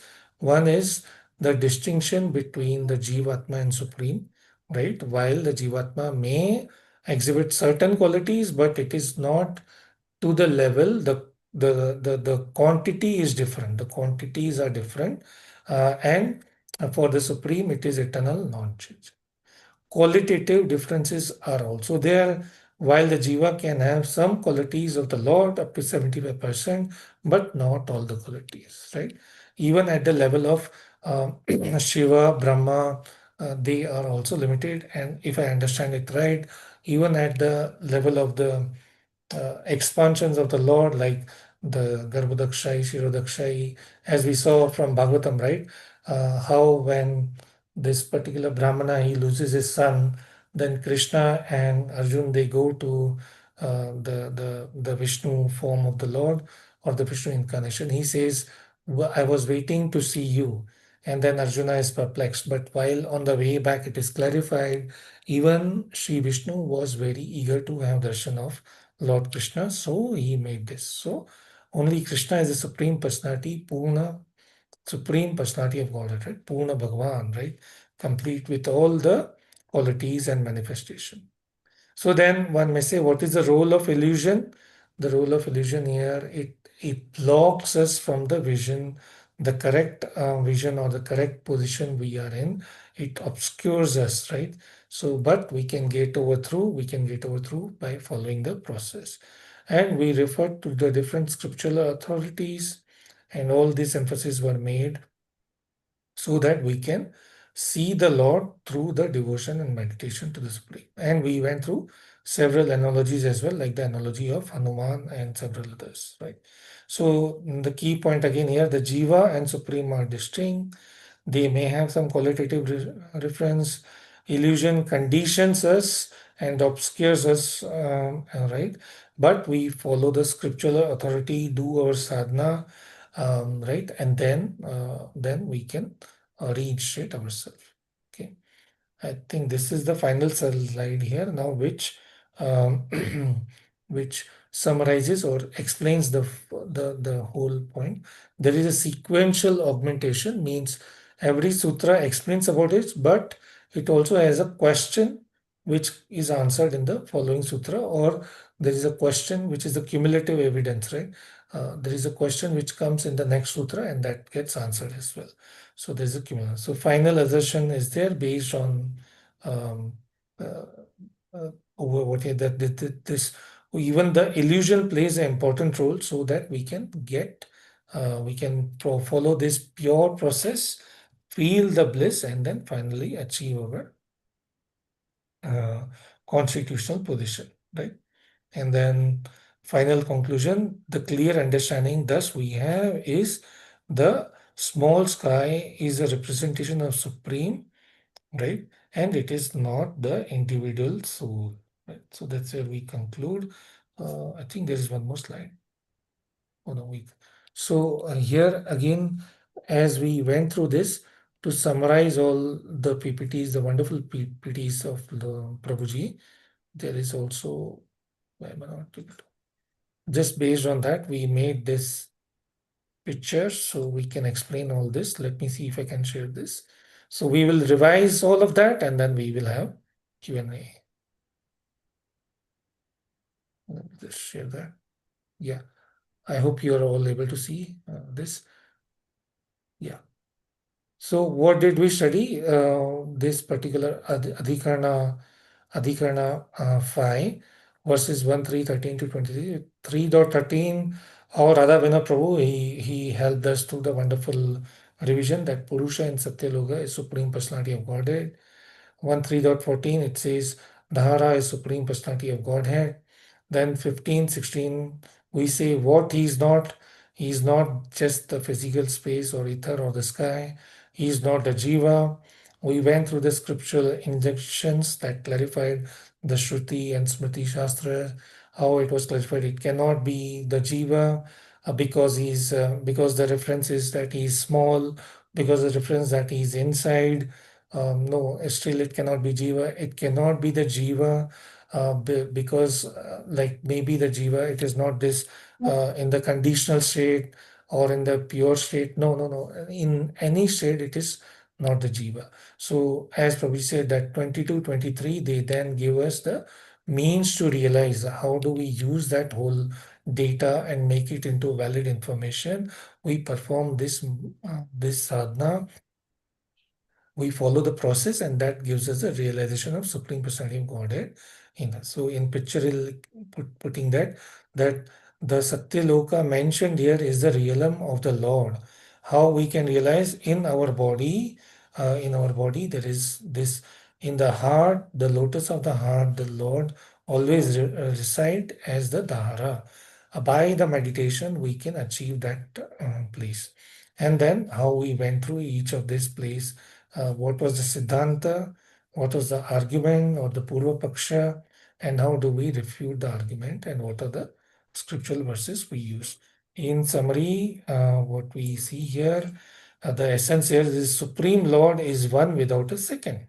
He is there, and he is realized as the Purusha in the Satyaloka for the outer journey as the Dahara from the inner journey. So it starts from here and gradually we go there.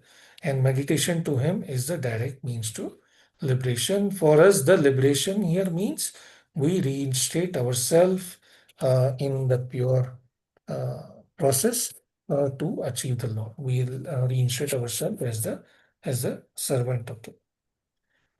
Okay, yeah, I think that's all I had to say. Yeah, thank you very much for the opportunity and the wonderful slides, Prabhuji. Without that, nothing was possible. So please forgive my offenses and follies. Please do correct them. And now it is open for question and discussion. Excellent, Prabhuji.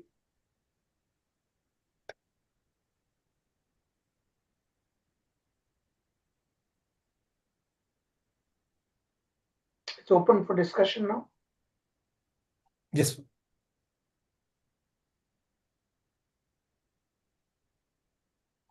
Hare Krishna, Prabhuji, Dandat Pranam.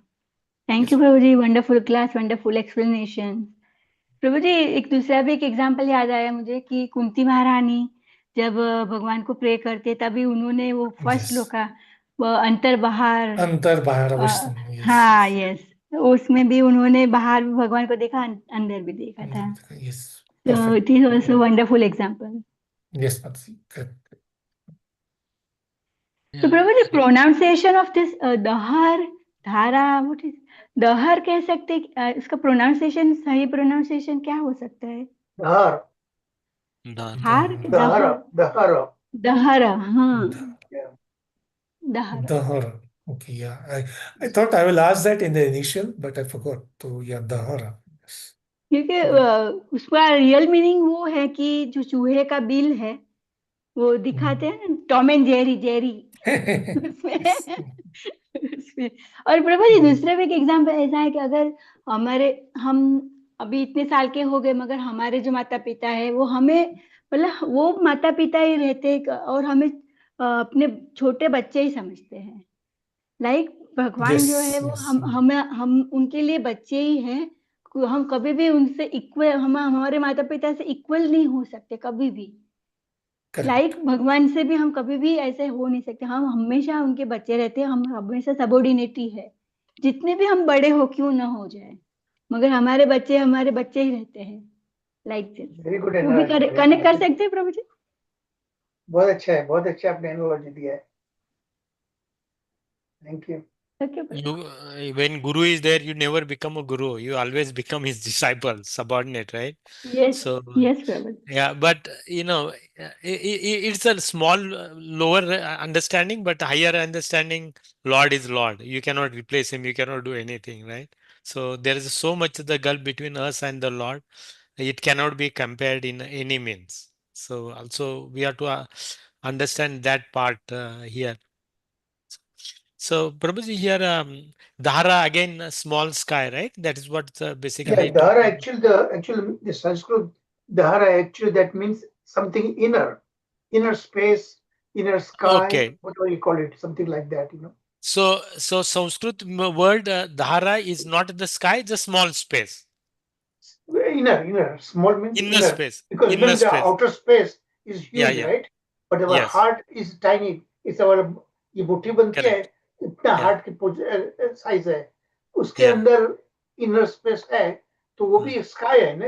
It's just like analogy या वो analogy देता है ना एक छोटा pot होगा और बड़ा एवरीथिंग होगा sky so it's a quality quality wise it is the same it just to meditate. But still it's a representation of the entire huge cosmic universe, correct because the Lord is there.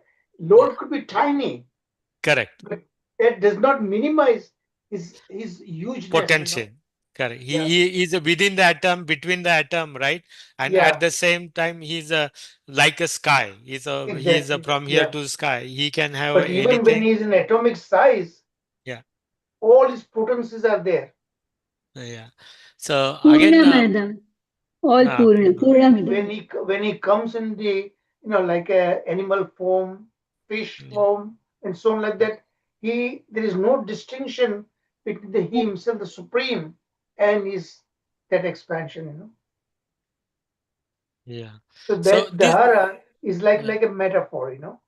Yeah, so as we read here through CCDs, many places, I started reading Prabhuji, you encourage to go through that. Such ये interesting. मैं सच कहता हूँ कि आप लोग इस CC दास की जो बुक है ना कमेंट्री या फिर Yeah, पढ़ेंगे तो you need he explains from a common perspective, from a broad perspective, so you yeah, understand the deeper meaning, and everything he says what yeah. Srila Prabhupada said that Correct. He's a devotee also, right? He's not out of yeah, ISKCON. So he refers exactly, very. So all these analogies are created, as I'm also reading, just to focus, focus the mind on, see the Lord is within everybody. He's outside also, as Prabhuji was talking. He's the moon, he's sun, because we saw Markandeya Rishi also example, right? yes, Meditated exactly, on the sun. He was a tantra. He was not a mantra. He was focusing on tantra and how he was saying everything in the universe connecting with the Lord. That was his focus on. So again here meditation on the small part which is within us. Again, it's all cosmos is within us. Lord is closer to us, and that gives also basically to understand he's not far away from us, Lord. So he and meditated. this is where the impersonalist philosophy, Yeah. the distinction between impersonalist and a personalist. Impersonalist says that when we get all the knowledge, everything, we become Krishna, we become Right. the Supreme. Yeah. They don't distinguish from Jivatma and Paramatma. In fact, there is no room for Paramatma in their philosophy. Yeah. So how Supreme Personality Godhead again. How is the Brahma Satyaloka and Yeah, again how the Satyaloka is not because of the Lord's those attributes we saw. and they don't even the impersonalists. They don't even visualize uh, a conception of a Vaikuntha or Goloka. correct. Yeah. They just believe Jagat, this Sagun Brahman, like he Yeah, appears but here and Saguna as a, Brahmana, they yeah, identify that means they have when Krishna comes, he in the mode of goodness. correct. It's in Yeah, material yeah, perception. exactly. Sagun Yes, Brahman is a material, and they talk about Nirgun.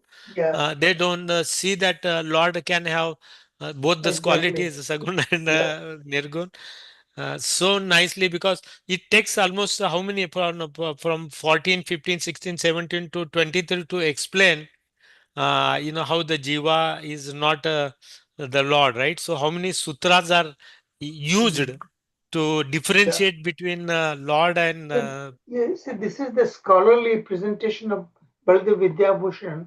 In Adhikarana, he gives in a broader sense, whatever he wants to say. And then within that Adhikarana, yeah, there are topics, and then there are sutras. yeah, Sutras further expand and gives all the evidences, everything.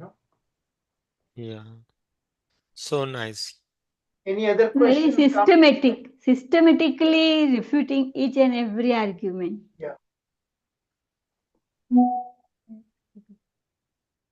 Any other points you want to bring out?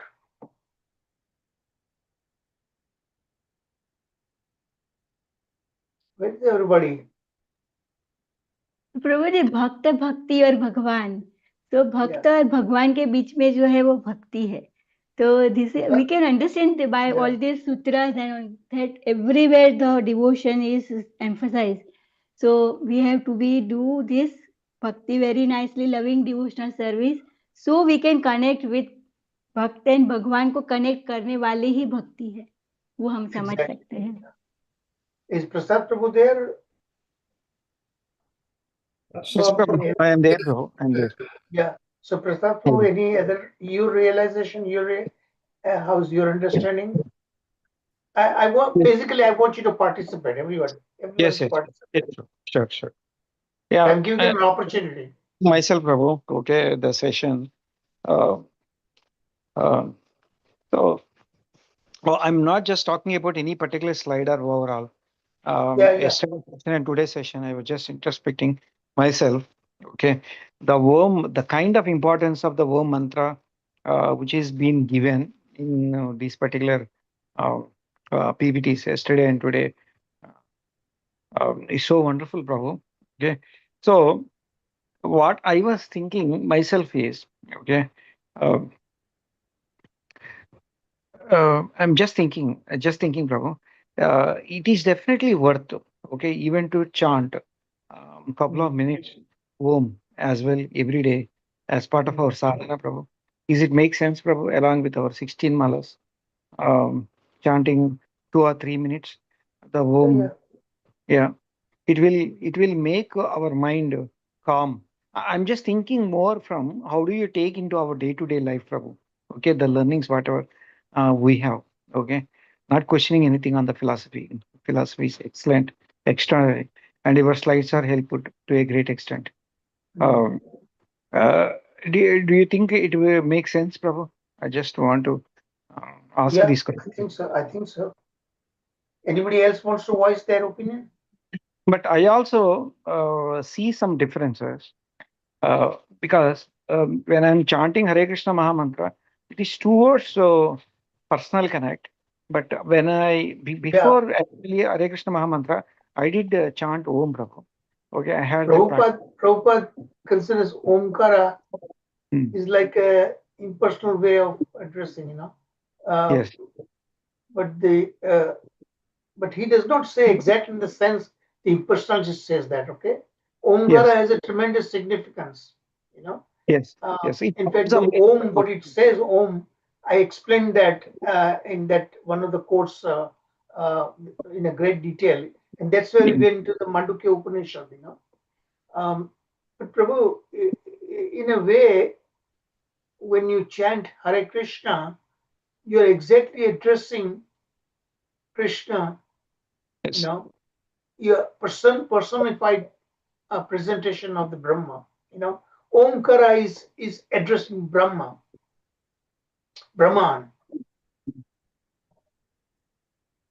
That is what I interpret. Sharpuri, what do you think? Prabhuji, this Omkara, when it is added to anything, that becomes a mantra. And what happens, everybody is not authorized to utter these mantras as per our culture. That's why here in the Mahamantra, Omkara is excluded so that anybody and everybody can use it, can utter it. That is the main reason why Omkara is not there. If it would have been there, then it would have been a mantra. A mantra always has Omkara. Yeah. Somewhere Prabhupada actually talks about distinction between Om and Mahamantra, Yes. I think something very detailed explanation is there in Chaitanya Charitamrita, Prabhu. I just need to pull that. Okay. I think if I remember correctly, in Chaitanya around 10 pages somewhere, Prabhupada has explained. Okay. And he also encouraged. Okay. I'll try to pull Prabhu. Okay. From Chaitanya Charitamrita. In my opinion, Prabhu, what you mentioned earlier, by chanting Omkar, we regulate our breath and the mind becomes clear and you can focus. So our goal is quality chanting, right? So Yes. in my opinion, if before beginning your mala or during you get digressed and all, if chanting of Om helps you revive and focus your conscious, I don't think that's wrong. Because you're doing it for the pleasure of the Lord and so that you have a quality and what you call the full focus chanting, attentive chanting. Our goal is attentive chanting. Okay. Okay. So if that's helping you in attentive chanting, I don't think it's wrong. It's actually Prabhuji, one more point, may I add? Yeah. During pranayama, जब हम प्राणायाम practice करते हैं ना प्रभु जी, तभी जब हम ओमकार का ध्वनि करते हैं तो our mind become very peaceful and calm. So with that Yeah. Control mind we can able to chant more and more, because our thoughts become slow down. हमारे जो थॉट्स होते हैं वो स्लो डाउन हो जाते. क्योंकि ये जो जनरली ओमकार का ध्वनि जो करते हैं वो योगी जो अष्टांग योगी जो है पूरे वो पूरा जो 8 प्रोसेस में जो करते हैं वो ज्यादा करते हैं. मगर नाउ डेज आई मेरा पर्सनल एक्सपीरियंस बताती हूँ. 6 महीने से मैंने ये योगा शुरू किया है पतंजलि का ऑनलाइन. तो हम जब भी करते हैं तो बहुत ही रिलैक्स होता है माइंड. तो मेरा गोल वही है कि with that relax mind I do my sadhana very perfectly. This is one of the reason. Very good. Thank you. Mataji, thank you so much. Yeah, absolutely makes sense. Okay. Any time like you do 1 minute or 2 minutes, and how many you do, Mataji? Or Sanjeev Prabhuji?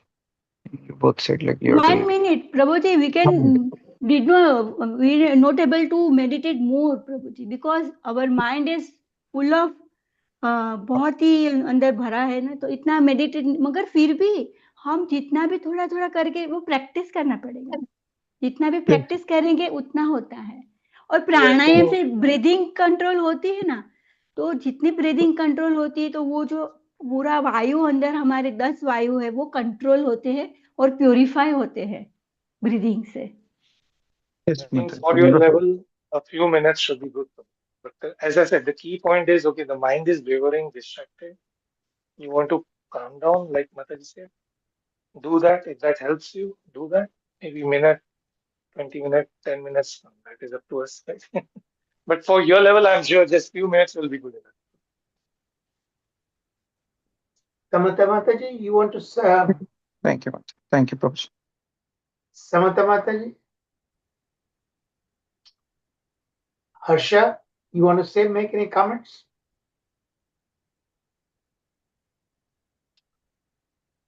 Okay. All right, then, Sharad Prabhuji. Thank you, Prabhuji. Now, Raksha Mataji was saying something about Bhakta Bhakti Bhagavanta.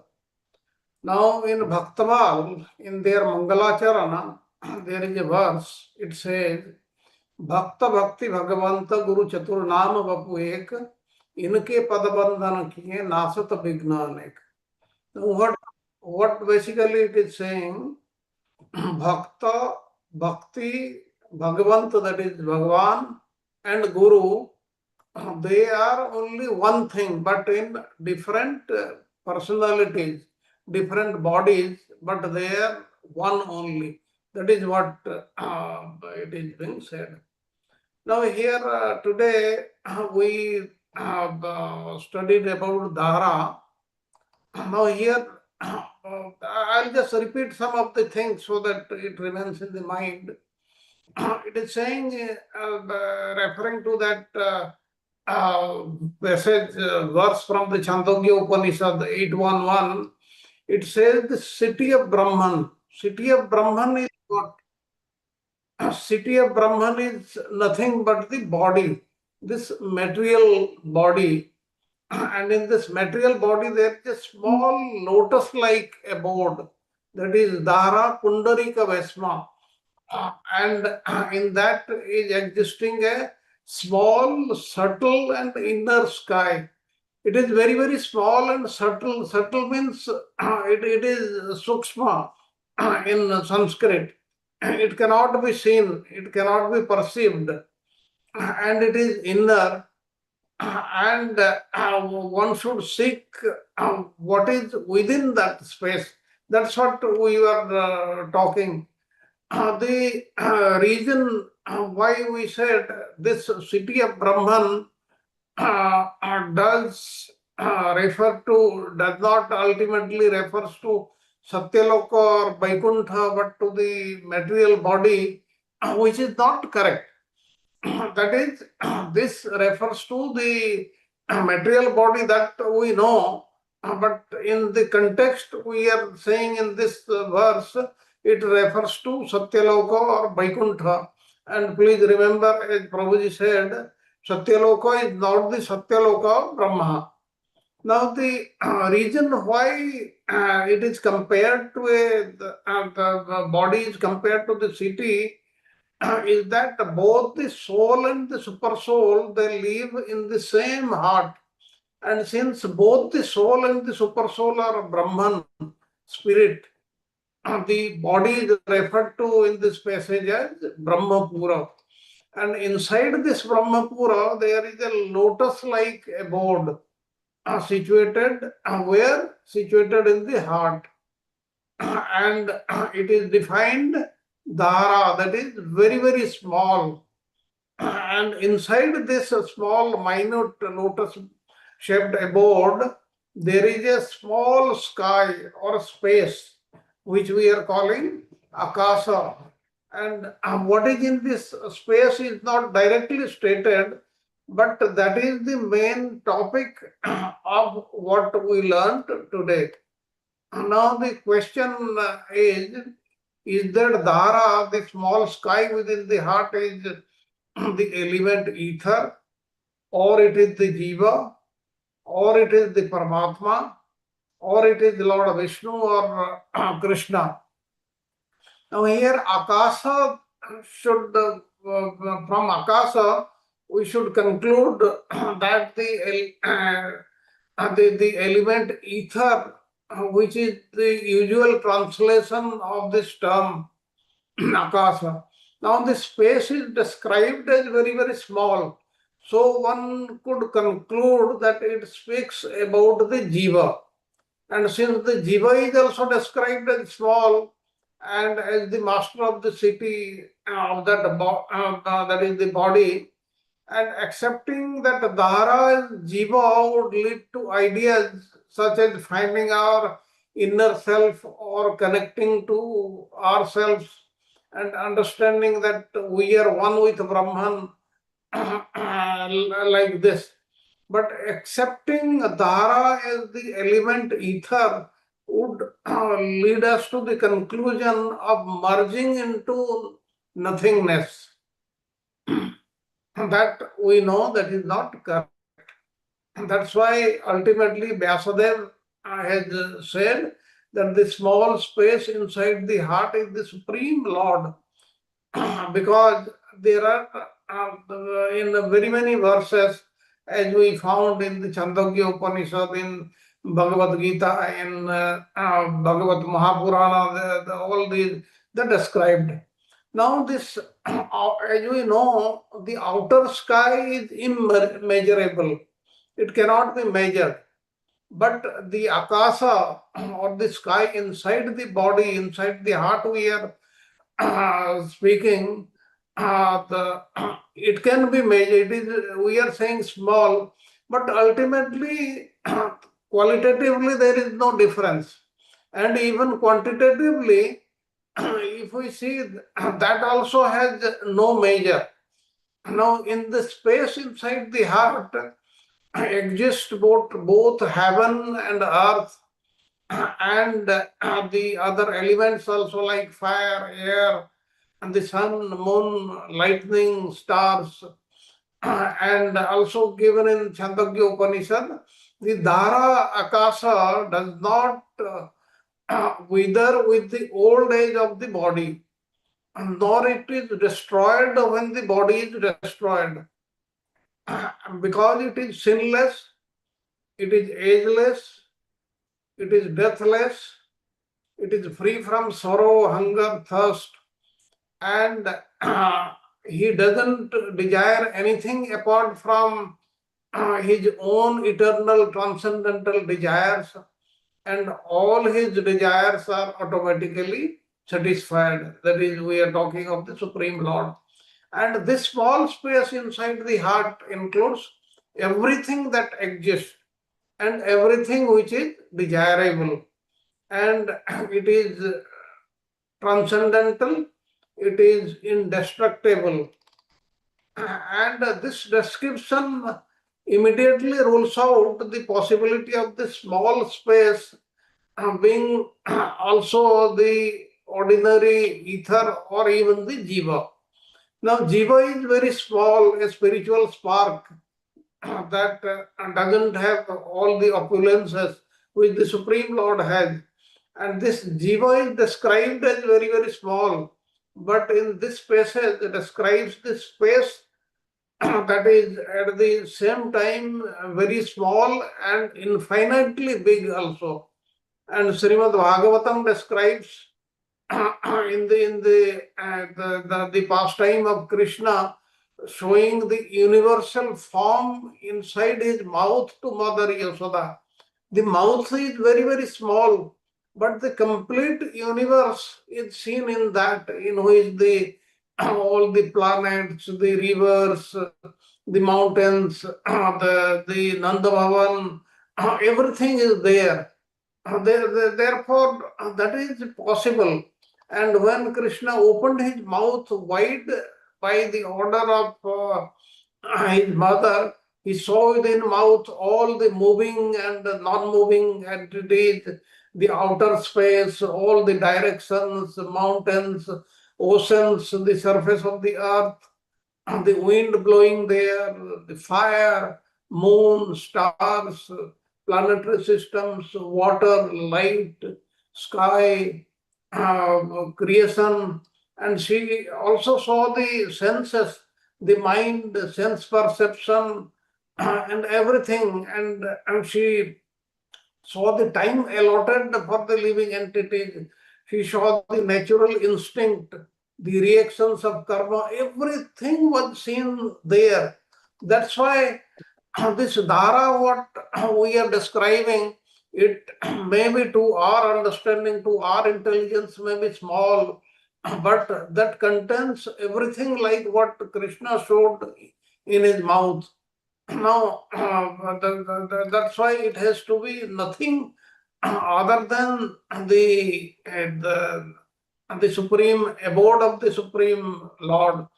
And as we know, Krishna expands in innumerable Vishnu forms.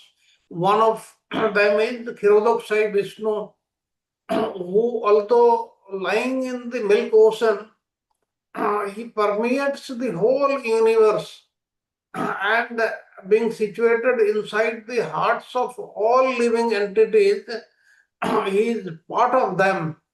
And the relationship of Krishna with these different expansions is innumerable. That is also understood.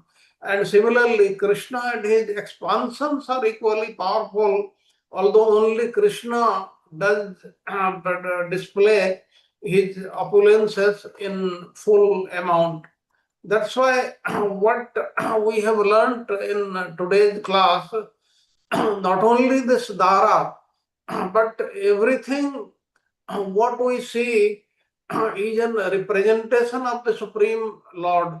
Therefore, we should try to see the Supreme Lord in anything and everything of His creation. Then another thing I just wanted to say, since time is there, now we are saying, suppose we call the Supreme Lord, we say something. He is, as we know, he is far away also and he is near also, he listens. But there is a very interesting thing. Even the pure devotees of the Supreme Lord, if you call them, they will also listen. Like I was listening to a description of a sadhu, of a saint in Vrindavan only, how what happened, this incident, another two incidents happened. One incident happened about 30-40 years back. That happened in Calcutta. There was a man, young man, he had his wife and child and his parents also. Parents, one, the father was about 95 years old and mother was about 90 years old. Now, this person became very, very ill, and the doctors declared that he cannot live anymore. he will die because there is no cure for his disease. Now what happened? How many people were dependent on him? His wife, child, and his parents. Other 4 persons, they were dependent on him. So his wife, she, out of helplessness, she called, rather prayed to his guru, please come and help. Now at that time, Guru, he was in Vrindavan. Now that was about 1 or 2 o'clock at night. Then he suddenly got up, and his attendant who was near him, I heard this story from his attendant who was present only there. He asked him, why you have got up so early? He said, no, now something wrong has happened. I have to fight with Lord Rama, from the Ramanandi Sampradaya. Then what he did, he just washed his hands and did achamana and all that, and he offered tulsi to the Lord, and he did something. And suddenly, what happened on the other hand, that was known later on, the person who was extremely ill and he was about to die, he started becoming all right, and by morning he was totally all right, and thereafter he became perfectly healthy. And with the same sadhu, something happened in some place near Vrindavan only. What happened? He had gone to somebody's house, and he was to leave early in the morning. He told his attendants, please get ready early, we have to go very early and all that. But due to some reason, they were getting delayed. They got delayed, and what happened?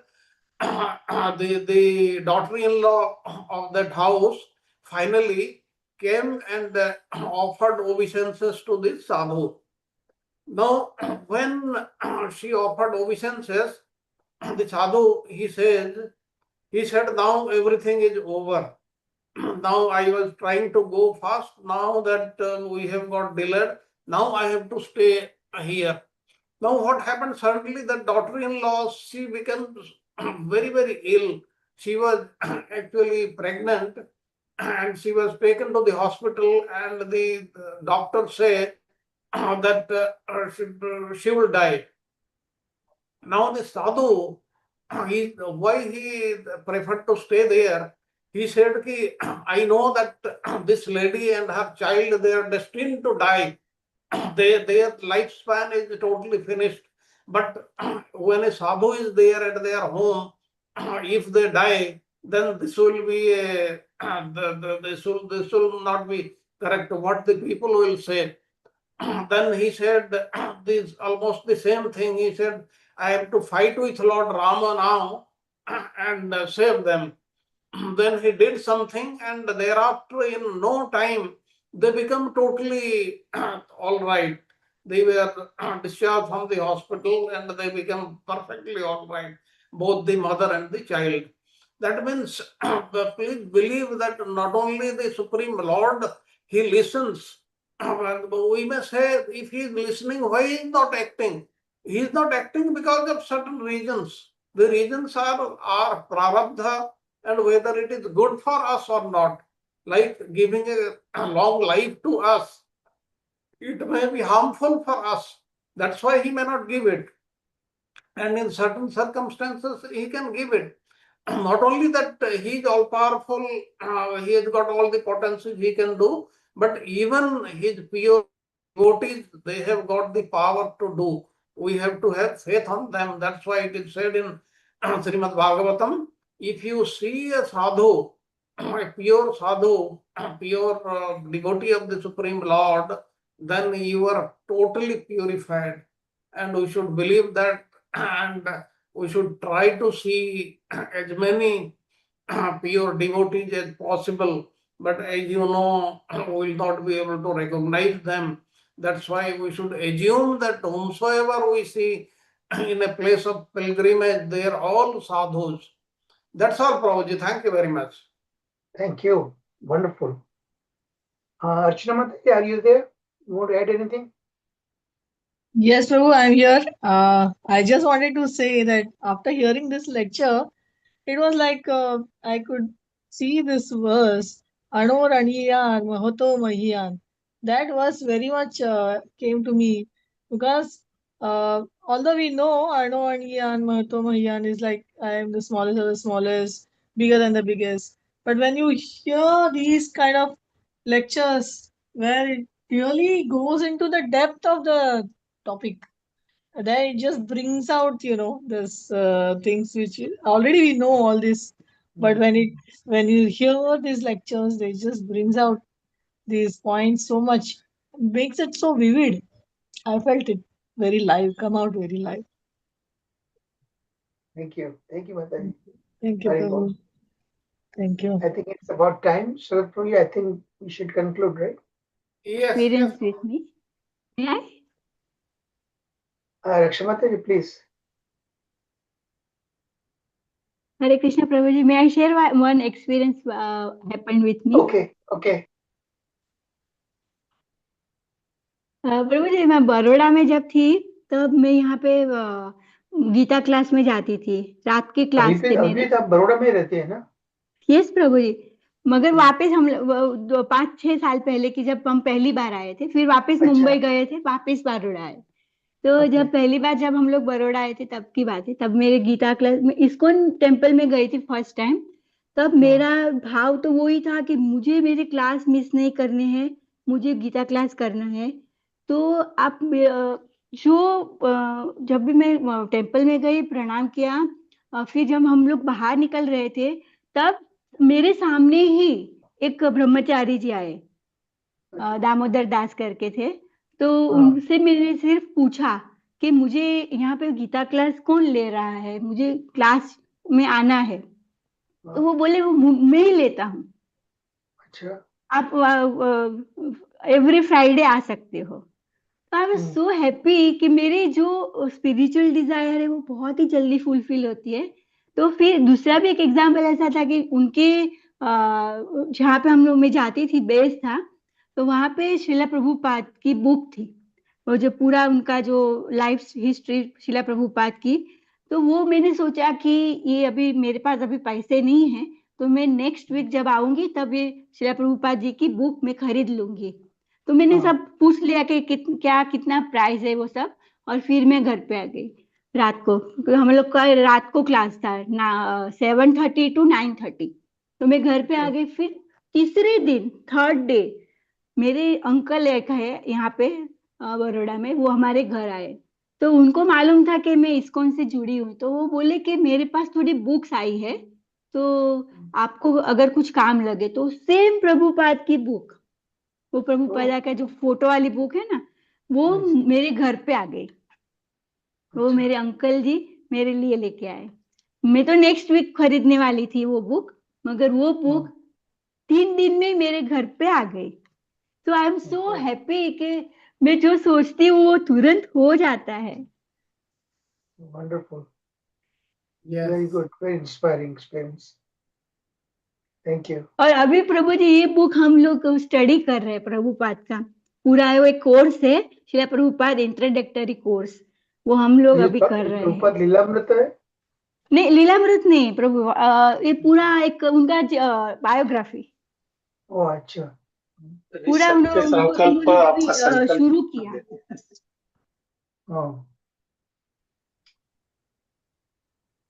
Okay, If my thank you. video open, so I will show that book. Oh yeah, I've seen that book. This one. Yeah. Okay. Prabhupada ji का जो book है ना ये। So let's able to see Prabhu ji? Yeah. I said, Lord is Satya Sankalpa, तो आपका संकल्प पूरा कर दो।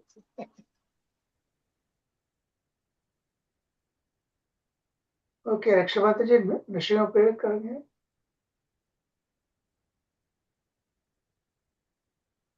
रक्षा माता जी। रक्षा माता जी, रक्षा We माता should ji, still lost the Wi-Fi. मैं जब भी वीडियो ऑन करती हूँ मेरा वाईफाई चला जाता है प्रभु, I am so sorry. It's okay. Let's because we are time up now.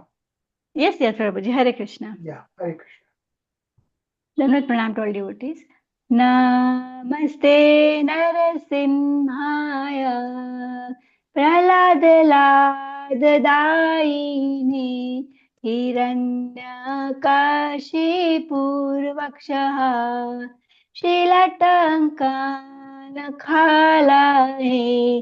इतो नरसिंहा परतो नरसिंहा यतो यतो यामि ततो नरसिंहा बहिर्नरसिंहा हृदये नरसिंहा नरसिंहमदिं शरणं प्रपद्ये तव करकमलवरे नाखाम् अद्भुतशृङ्गाम् दलिता हिरण्यकशिपु तनुभृङ्गम् केशवधृता नरहरिरूपा जय जगदीश हरे जय जगदीश हरे जय जगदीश हरे जय हो नरसिंहदेव नरसिंहदेव नरसिंहदेव जय हो नरसिंहदेव जय हो प्रहलाद महाराज प्रहलाद महाराज प्रहलाद महाराज जय हो प्रहलाद महाराज जय जय प्रभुपाद प्रभुपाद प्रभुपाद प्रभुपाद जय जय गुरुदेव गुरुदेव गुरुदेव जय जय गुरुदेव निताय गौर हरि बोल हरि बोल हरि बोल हरि बोल. श्री श्री लक्ष्मी नरसिम्हा भगवान की जय हो. भक्त शिरोमणि प्रहलाद महाराज की जय हो. श्री प्रभुपाद की जय हो. श्री श्री गोविंद भाष्य की जय हो. हरे कृष्णा कृष्ण कृष्ण हरे हरे, हरे राम राम राम हरे हरे. धन्यवाद प्रणाम प्रभु Thank ji. you. Prabhu ji Thank you. Thank हम you, लोग Adhi. ने श्री श्री राधा सहस्त्र नामावली का कल से शुरू किया है प्रभु जी अच्छा. पूरा. हम लोग सोच रहे कि तो वो एंड होता है राधाष्टमी के दिन पे एंड हो रहा है. Oh, wonderful. so we are so happy. Thank you प्रभु जी. हरे Krishna. All right. Thank you. धन्यवाद Thank you, प्रणाम. everyone, for your participation and attention. So I look forward to the association, hopefully by next week. Thank you so much, everybody. Yes Prabhu ji. thank you very much. Prabhu ji, you take care also Prabhu ji. Yeah, thank you. Hari Bol. Hari Bol.